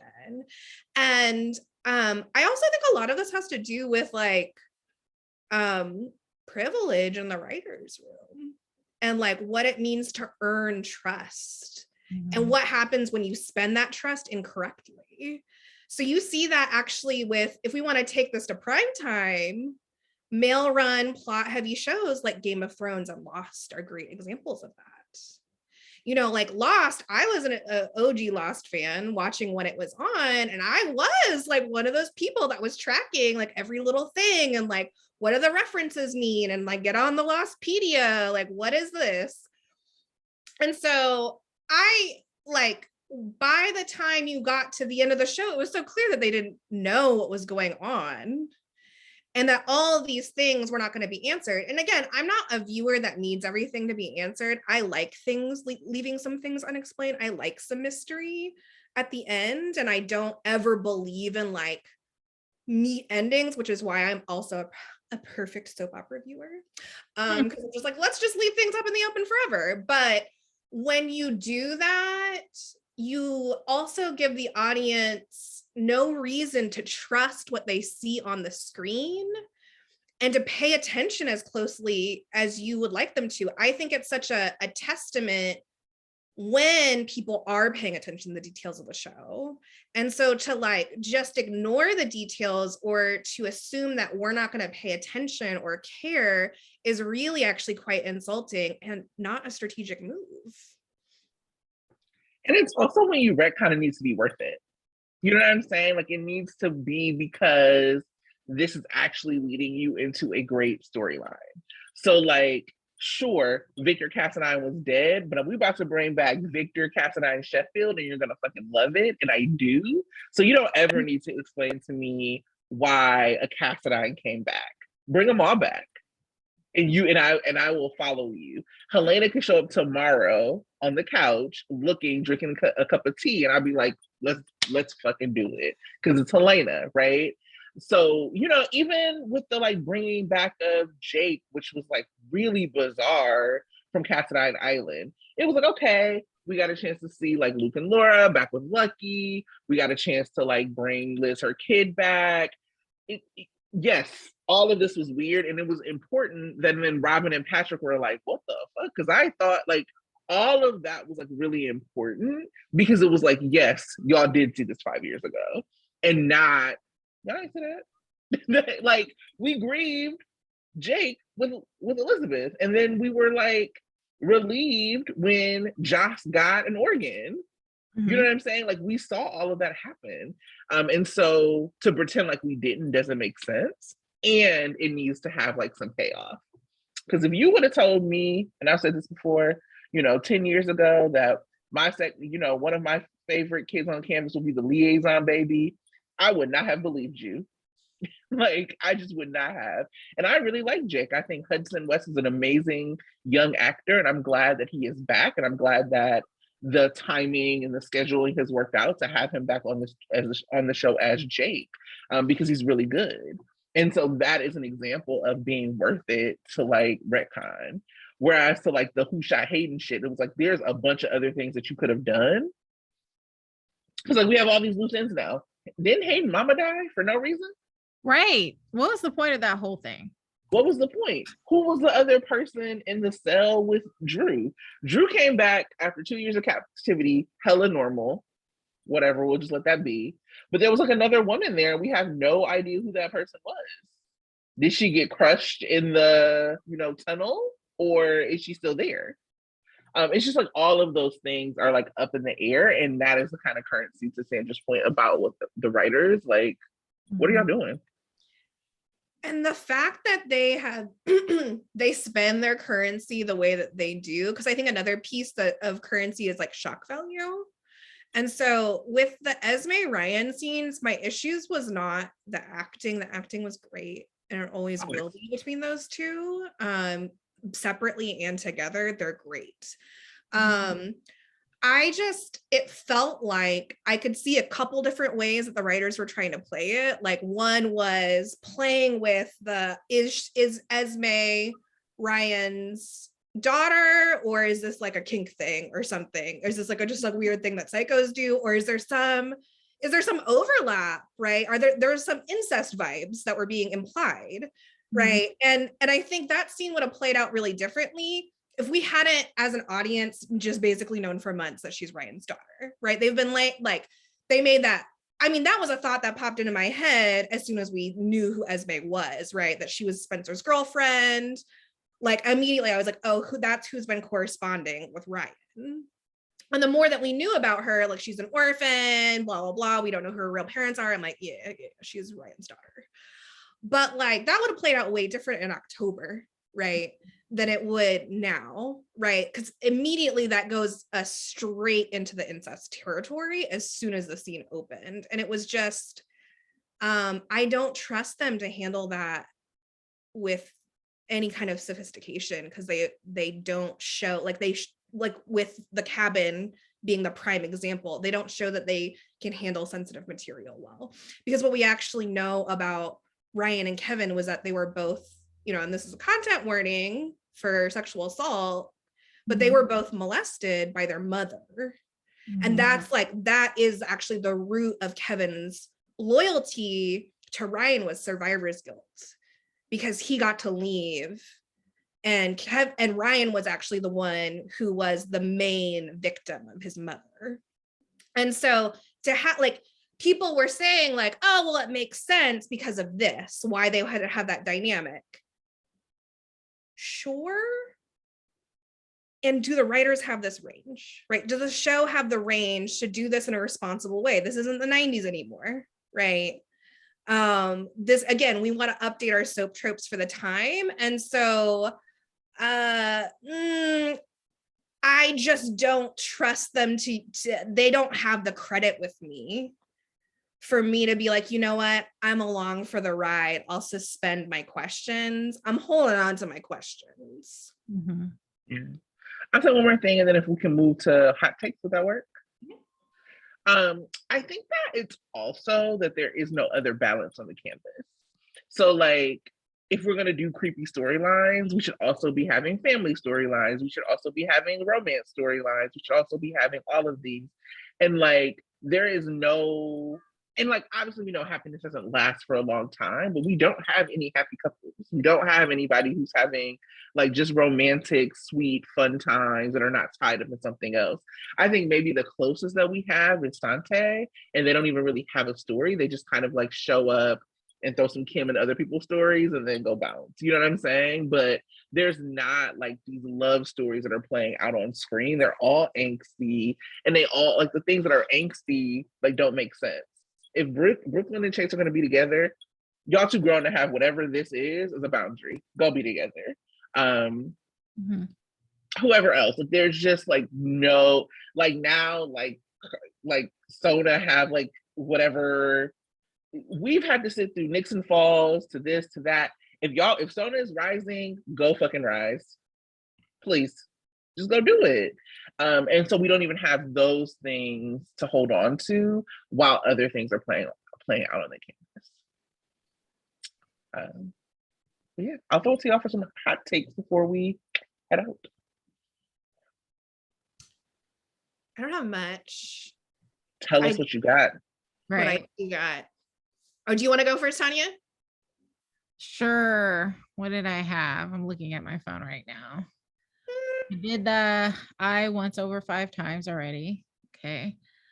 Shout out to the guard who was hostile to Nicholas. That was hilarious. I was like, does your kid want to see you little bitch? Right. Loved it. I had a thought that I think the video plot that Esme is doing was a little amateurish for her, because I kind of felt like they've already shown that she can actually get away with arson. The only reason why we know that everybody else knows that she was involved in that is because Nick told. Otherwise, nobody would have any idea. I mean, Jocelyn was following her, but Esme had the ability to distract her with the whole Sonny thing. So Jocelyn never really figured out what Esme was doing. So, but I think she's shown that she has some sophistication in her scheming, and the way she's doing this video thing seems really amateurish. So that's what I thought. It's dumb as hell. Right. So I was just like, it's kind of a continuation of, like, you know, the conversation we were just having, where I at first was kind of like, all right, well, I'll give her the benefit of the doubt about whatever the hell it is that she's trying to do at the cabin. And since then, I've just been like, you don't know what you're doing. Like, are you a genius sociopath, or are you an impulsive psycho? Because you actually can't be both. And then that was before I knew about the whole Ryan reveal. So what it's saying is that when she goes off on her own and does things on her own, she's not sophisticated enough to pull it off. So the other stuff, she was actually doing it in league with Ryan, and Ryan's thinking for her and probably telling her what to do. But this whole Trina video Joss thing, it's showing a little bit of her immaturity. You don't think that Ryan sanctioned the phone cover exchange the brilliant her brilliant plan to free Tina? No. And that's why he's pissed off. He's like, why are you doing this shit? You're supposed to be focused on Ava and what I want you to do, not this like teenage, what do you call it, teenage shenanigans or something. That's my word. But yeah. I already did the Victor thing. I think that's it. Yeah, I think I brought up everything else. Yeah. Oh, here's one thing. Every time Carly's going over to Sonny's house, is Nina gonna be there? That's every time. This has been Every 4 single times. time. Yeah, 4 times in a row that she goes over to Sonny's house and Nina's there. So I'm just like, that's too obvious. Y'all need to do something else. But yeah. I did love the last time though, where she just walked in and was like, of course y'all are together. Just like the smugness, the standing back, like I'm not even gonna come in here. Right. Like just all of that was so good. I was like, yes, Caroline, get over this. Stop going to this man's house. Y'all don't like each other. Bounce on him. Let Sona rise without her. Did she slam the door too? Was that on purpose? When she left, she was like, all right, thanks for your help. Bye. Bye. I loved every like petty moment of it. That just like that look read to me as like, thank you for reminding me why I divorced your ass. Right. Nina was like, I agree with Carly. She was like, here go this bitch. Like, it was right. Like, I will say I loved Nina's shirt. It was like that beautiful navy. They obviously like matched it with Sonny's penthouse. I was like, oh, we got new in Sonny's penthouse palette clothes. I see how this is gonna be. All right. But I great gowns, beautiful gowns. Literally beautiful gowns. Love the outfit. That's never the issue with Nina. It's literally everything else. I loved when Ava was telling Nicholas, like, I've dealt with men like Victor before, like people like Victor before. And I was like, yeah, you fucked them.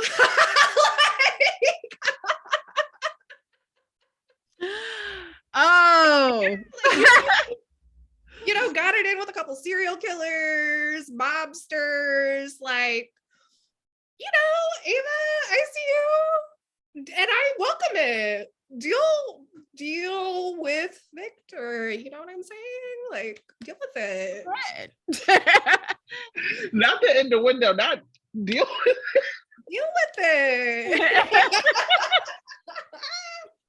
And I just love Maura every week, anything that she does, but I appreciated getting more point of view from her. And she did tell Nicholas what her plan was, but she did not say that she was in cahoots with Laura. And I think that's like the important distinction to make. And so she is still holding back from Nicholas. And I also thought the scenes with her, Nicholas, and Esme were interesting. I mean, I feel like it's just so easy to believe that this Nicholas could get hoodwinked by Esme, even though she's like not quite the genius we were originally like led for her to believe. Like her plans are actually pretty dumb. But it was Marcus very is also pretty dumb. What? Marcus looks also pretty dumb. Exactly. It was easy to like believe that she could get one over on him and manipulate him. Like she was like, oh, someone's finally saying something nice about me. We can be friends. And like, does Marcus even understand the subtext? I don't know, but good scene.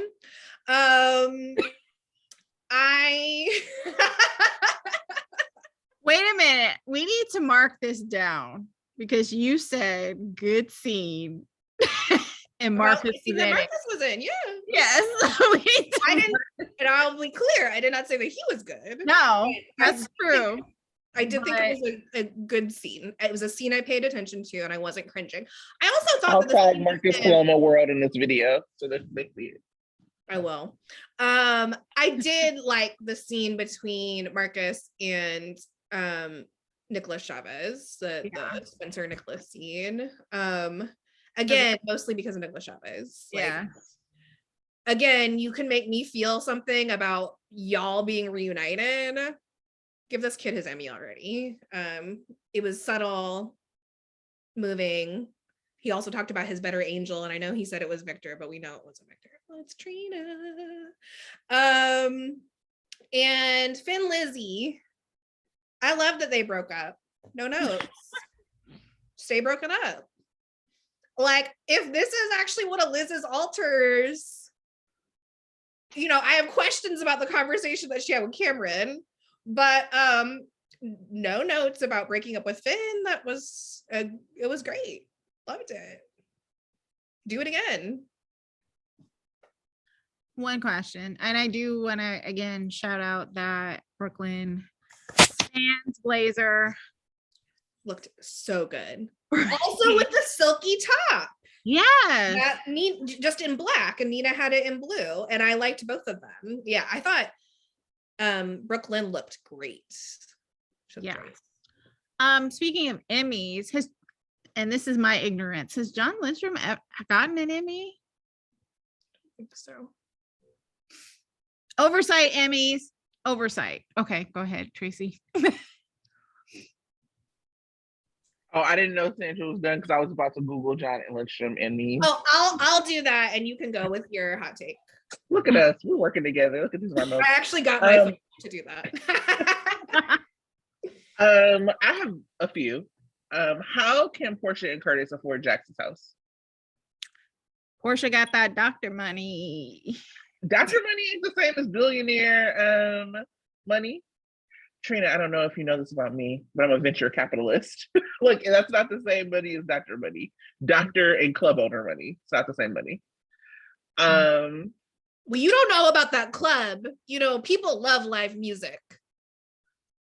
I'm not. So much so that he's only had one live act, right? And that person was because the other one canceled, right? I think that he has several live acts that we just don't see, because you remember Phyllis said that she goes to see live music in Savoy all the time. I just think that we don't see it. And hopefully it's all, anyway, no, I'm not gonna go there. Anyway, I cannot believe they made me sit through several days of Courtney grief.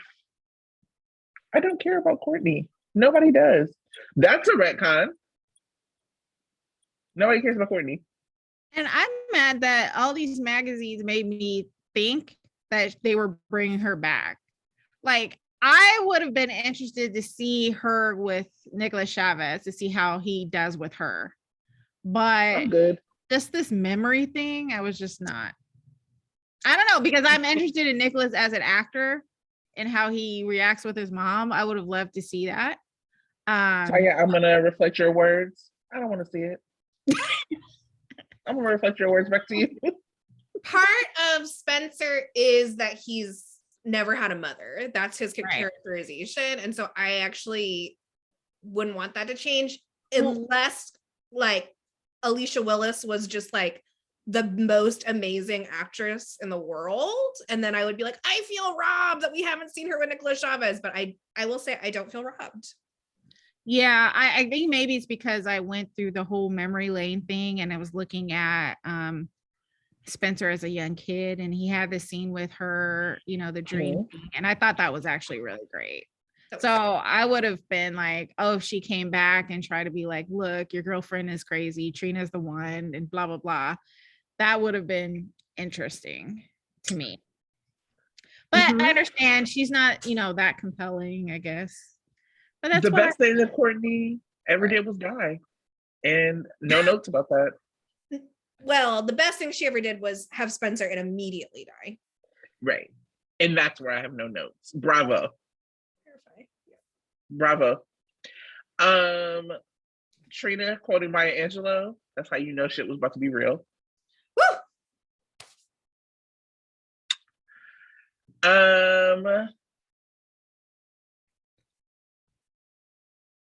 Where was that? I guess that's Sonny going to visit Carly on the anniversary of Courtney's death, but not going to visit Spencer. Let me tell you something about Sonny motherfucking Corinthos. Yes. I'm so tired of him. He has So tired of Sonny Corinthos. And let me just tell you this. So Maurice was on Twitter, like talking about how we're about to get like the Don Sonny back, and we're gonna get it with Nina. I am very confused as to how they're gonna make this work.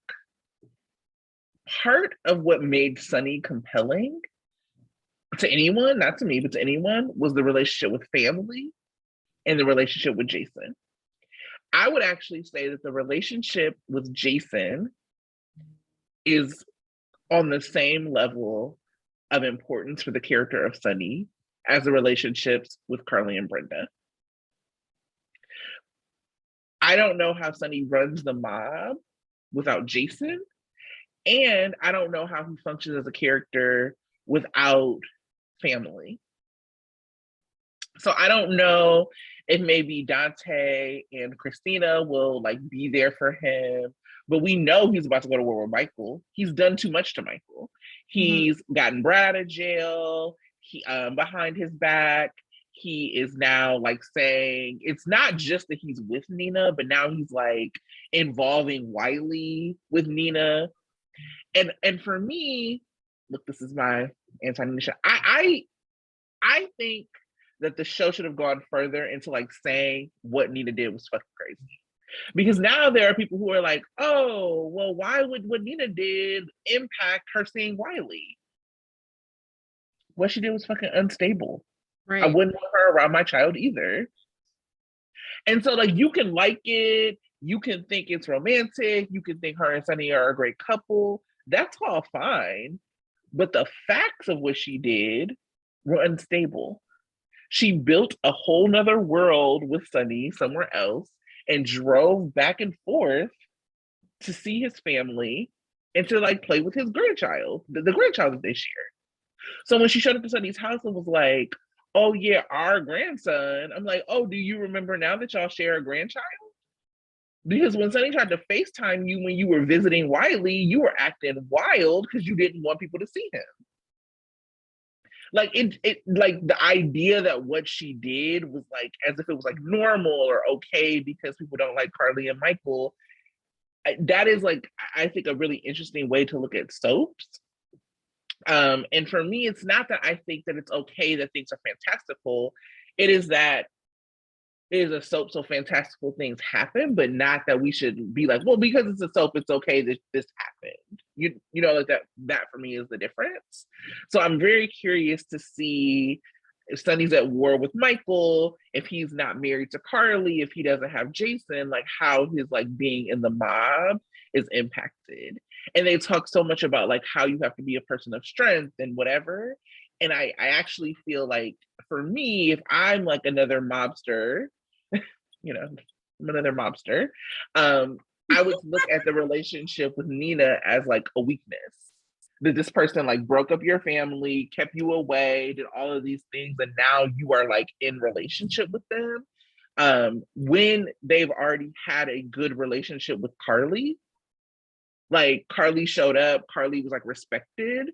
It just feels very weird to me. So I'm interested to see how they like transition him back into the mob, and what that looks like, and if that how that holds for character.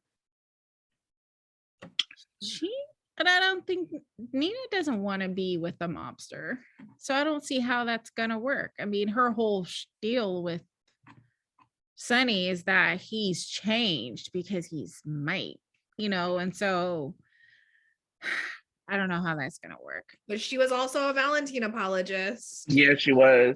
And took on all of Valentine's enemies when she got with him. Mm-hmm. So she had been in Port Charles for years. You know, she had Nathan, she had all of that, was like in a relationship with Franco, all the things. And then when Valentine had beef with people, Nina had beef with them. It was like what she did to Lulu. Yeah. And so I'm interested. Huh? And Aiden. You know, I've never forgiven Aiden about that Aiden shit. I like that is the break in where I never forgave Nina, that you encouraged Charlotte, who you no longer talk to bully Aiden, who we thought they were like writing as a queer kid. I've never forgiven it. Me neither. Aiden's my favorite of Liz's kids, so. Okay. Hey, baby. Aww. He's still in the apple somewhere, right? Still in the attic, maybe baking. Who knows? They've done Aiden so out of order. Right. Maybe he's in Africa. We don't know where, visiting Lucky. There always has to be one of Liz's kids in the attic. It's either Jake or Aiden.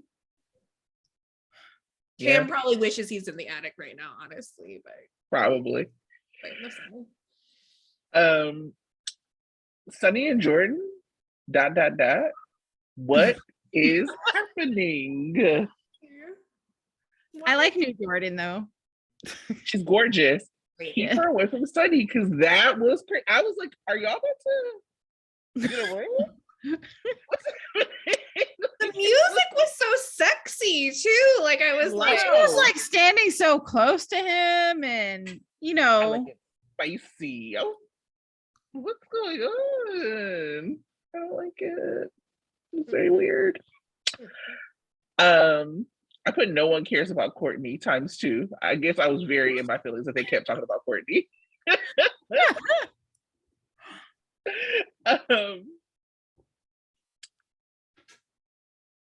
Avery was not terrorized. I'm just gonna stay on it, okay? Ava, when she was like, Spencer terrorized me and my child. Avery was fine. As a matter of fact, she probably still looks for that bear because she enjoyed it. Not her separation anxiety from the stalker bear.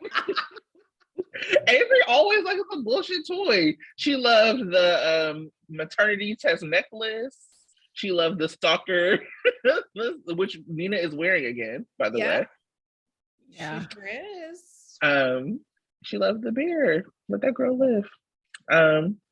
Avery was fine. The Shalyn montage. Why? Just be together. Exactly. And I think I've talked about everything else. That was it. They still also want to have Austin be the blame for everything. It was not Austin's fault, and get him and Maxie out of that relationship. It's so bad. Ugh, it's so bad. Thank God they kept interrupting them kissing. I hated it. Loved the interruption, hated that it was about to happen. Yes. Every time they got interrupted, I was like, more interruptions, please. Interrupted into oblivion. But I love Spicy Mac. I loved it. He was just like, Mac was like, don't you have no more babies that you bring over here? I love Mac and Robert once again being left behind to do childcare. Yeah. I really need those scenes of like, I need a splice of Anna and Felicia doing their action shit and Mac and Robert doing their slice of life, like babysitting. Oh, I'm so excited. I started to spit. I want it. I need it. I need Mr. Mom on screen. Like I need it. Robert being like so completely inept because you know he wasn't really there for Robin when she was that age, and then like Mac being like, I got this, I'm super dad, I've raised everyone's children, including I've raised all the babies. Okay. It's Spinelli just like showing up. I love it. Let him shine. But I'm sure they don't have a house set for Mac and Felicia anymore, so. Aw. Does James think Spinelli is his dad? Surely. Probably thinks Spinelli's his mom too.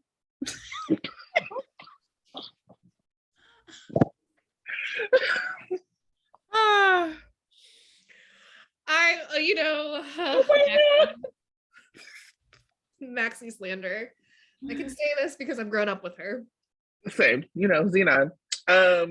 I'm gonna hand it to you, Sandra. I think that we're not doing predictions. We're just gonna do a preview for the week ahead. We sure are, because I can't think about predictions past March 17th.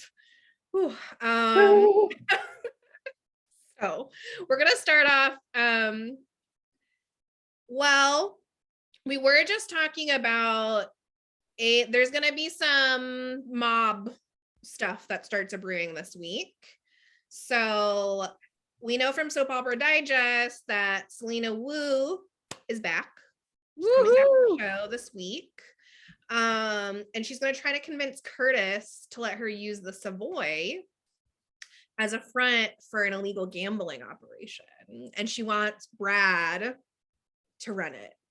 And Curtis, you know, and so that's going to be kind of like the mob in for this week is like Curtis holding that and obviously not being into it, and how Selena handles that. There's also going to be some Britt and Brad, and I imagine there's going to be some, right, bringing Britt back into the storyline with Brad and Selena.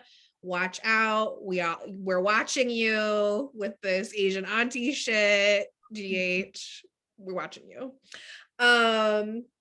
And we also have more of the stuff with Sonny, Nina, and Michael and Willow.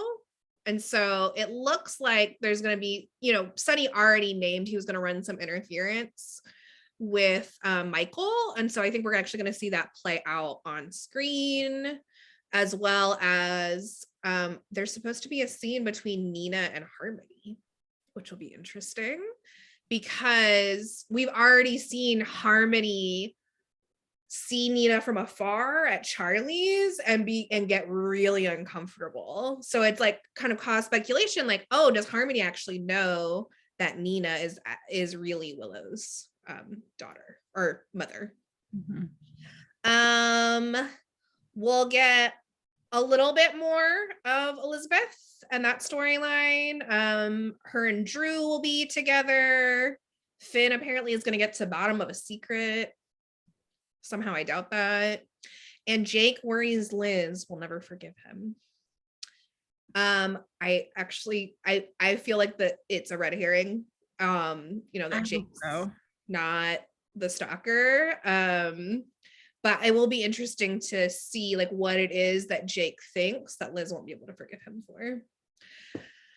We'll also have a lot more of the take down Victor plot. So both what's going on in Port Charles with Laura, Robert, Dante, and Sam, and then also Anna and Felicia in Austria.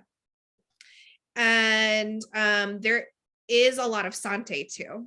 There's a couple Sante spoilers, so always excited for that. And Victor tells Drew to meet if he values his family. So maybe we'll get to see Victor use the fake tarot card and Drew do his fake conditioning. Well, really, what I kind of wish had happened is if they had picked a random tarot card, like obviously they did, they picked the Three of Cups. I wish that they had picked the actual card that works, but which is the Tower. And then, just a chill in, they obviously have a scene on Monday, but that's the only spoiler for them this week. And I'm like, what are we doing with these people? Please tell me. It's like Chase has an awkward exchange. And I'm like, please just let these two to be together, for God's sake. That's what I have to say about that. So that's where me and the Chillin fans meet up. Just let it happen. And finally, our kids. So the Soap Opera Digest preview has Esme stepping up her plan to frame Trina. So we know we're gonna, I guess, see how that's supposed to play out. But she's gonna face an uphill battle with Carly and Jocelyn, who are not buying it. And then we also see that there's a picture of Spencer and Trina sharing a scene at Spring Ridge. And the day-by-day previews is Monday. Cameron visits Spencer at Spring Ridge, which we already saw the preview for that on Friday. And Carly confronting Esme with Joss in tow. Wednesday, Ryan watches Spencer and Esme.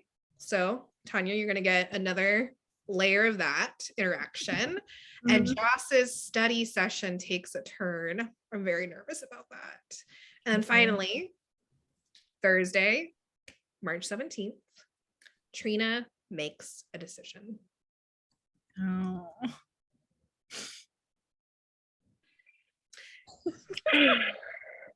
And I personally just haven't been in the headspace to do predictions because I just want to be present for whatever it is that they've, planned for Sydney's last week. But I look forward to next week. As we know where they leave off with Sydney's version of Trina, what's possible for Tabiana's version of Trina. And I look forward to doing that when I'm in that headspace, which is not now. Yeah. Thank you, Sandra, for that. I think just to like remind people, we are doing with Port Misery and Ashley Jones spaces on Thursday at 6 p.m. Our time. So what, 9 Eastern, 6 Pacific. To just like say, you know, a positive space to like talk about our favorite Sydney moments in her last day. The hashtag is Thank You Sydney. So throughout the week, people should share their favorite Sydney scenes, both Sprina and non-Sprina, because we had Sydney for a while before we had Sprina. So yeah, looking forward to doing that space, to like it being all positive and like talking about what an amazing actress Sydney is, and like our hopes for her for the future. And we have a little video that folks should look out that'll come out on Thursday morning about Sydney. Love it. I have nothing else. I want to leave it there. Anybody else? Nope. Have a great week, everyone. Have a great week. And we'll see y'all on Thursday, hopefully in spaces. Yes. And in the meantime, stay hydrated. Hydrated. Don't fall off your Bye. Bye. Bye.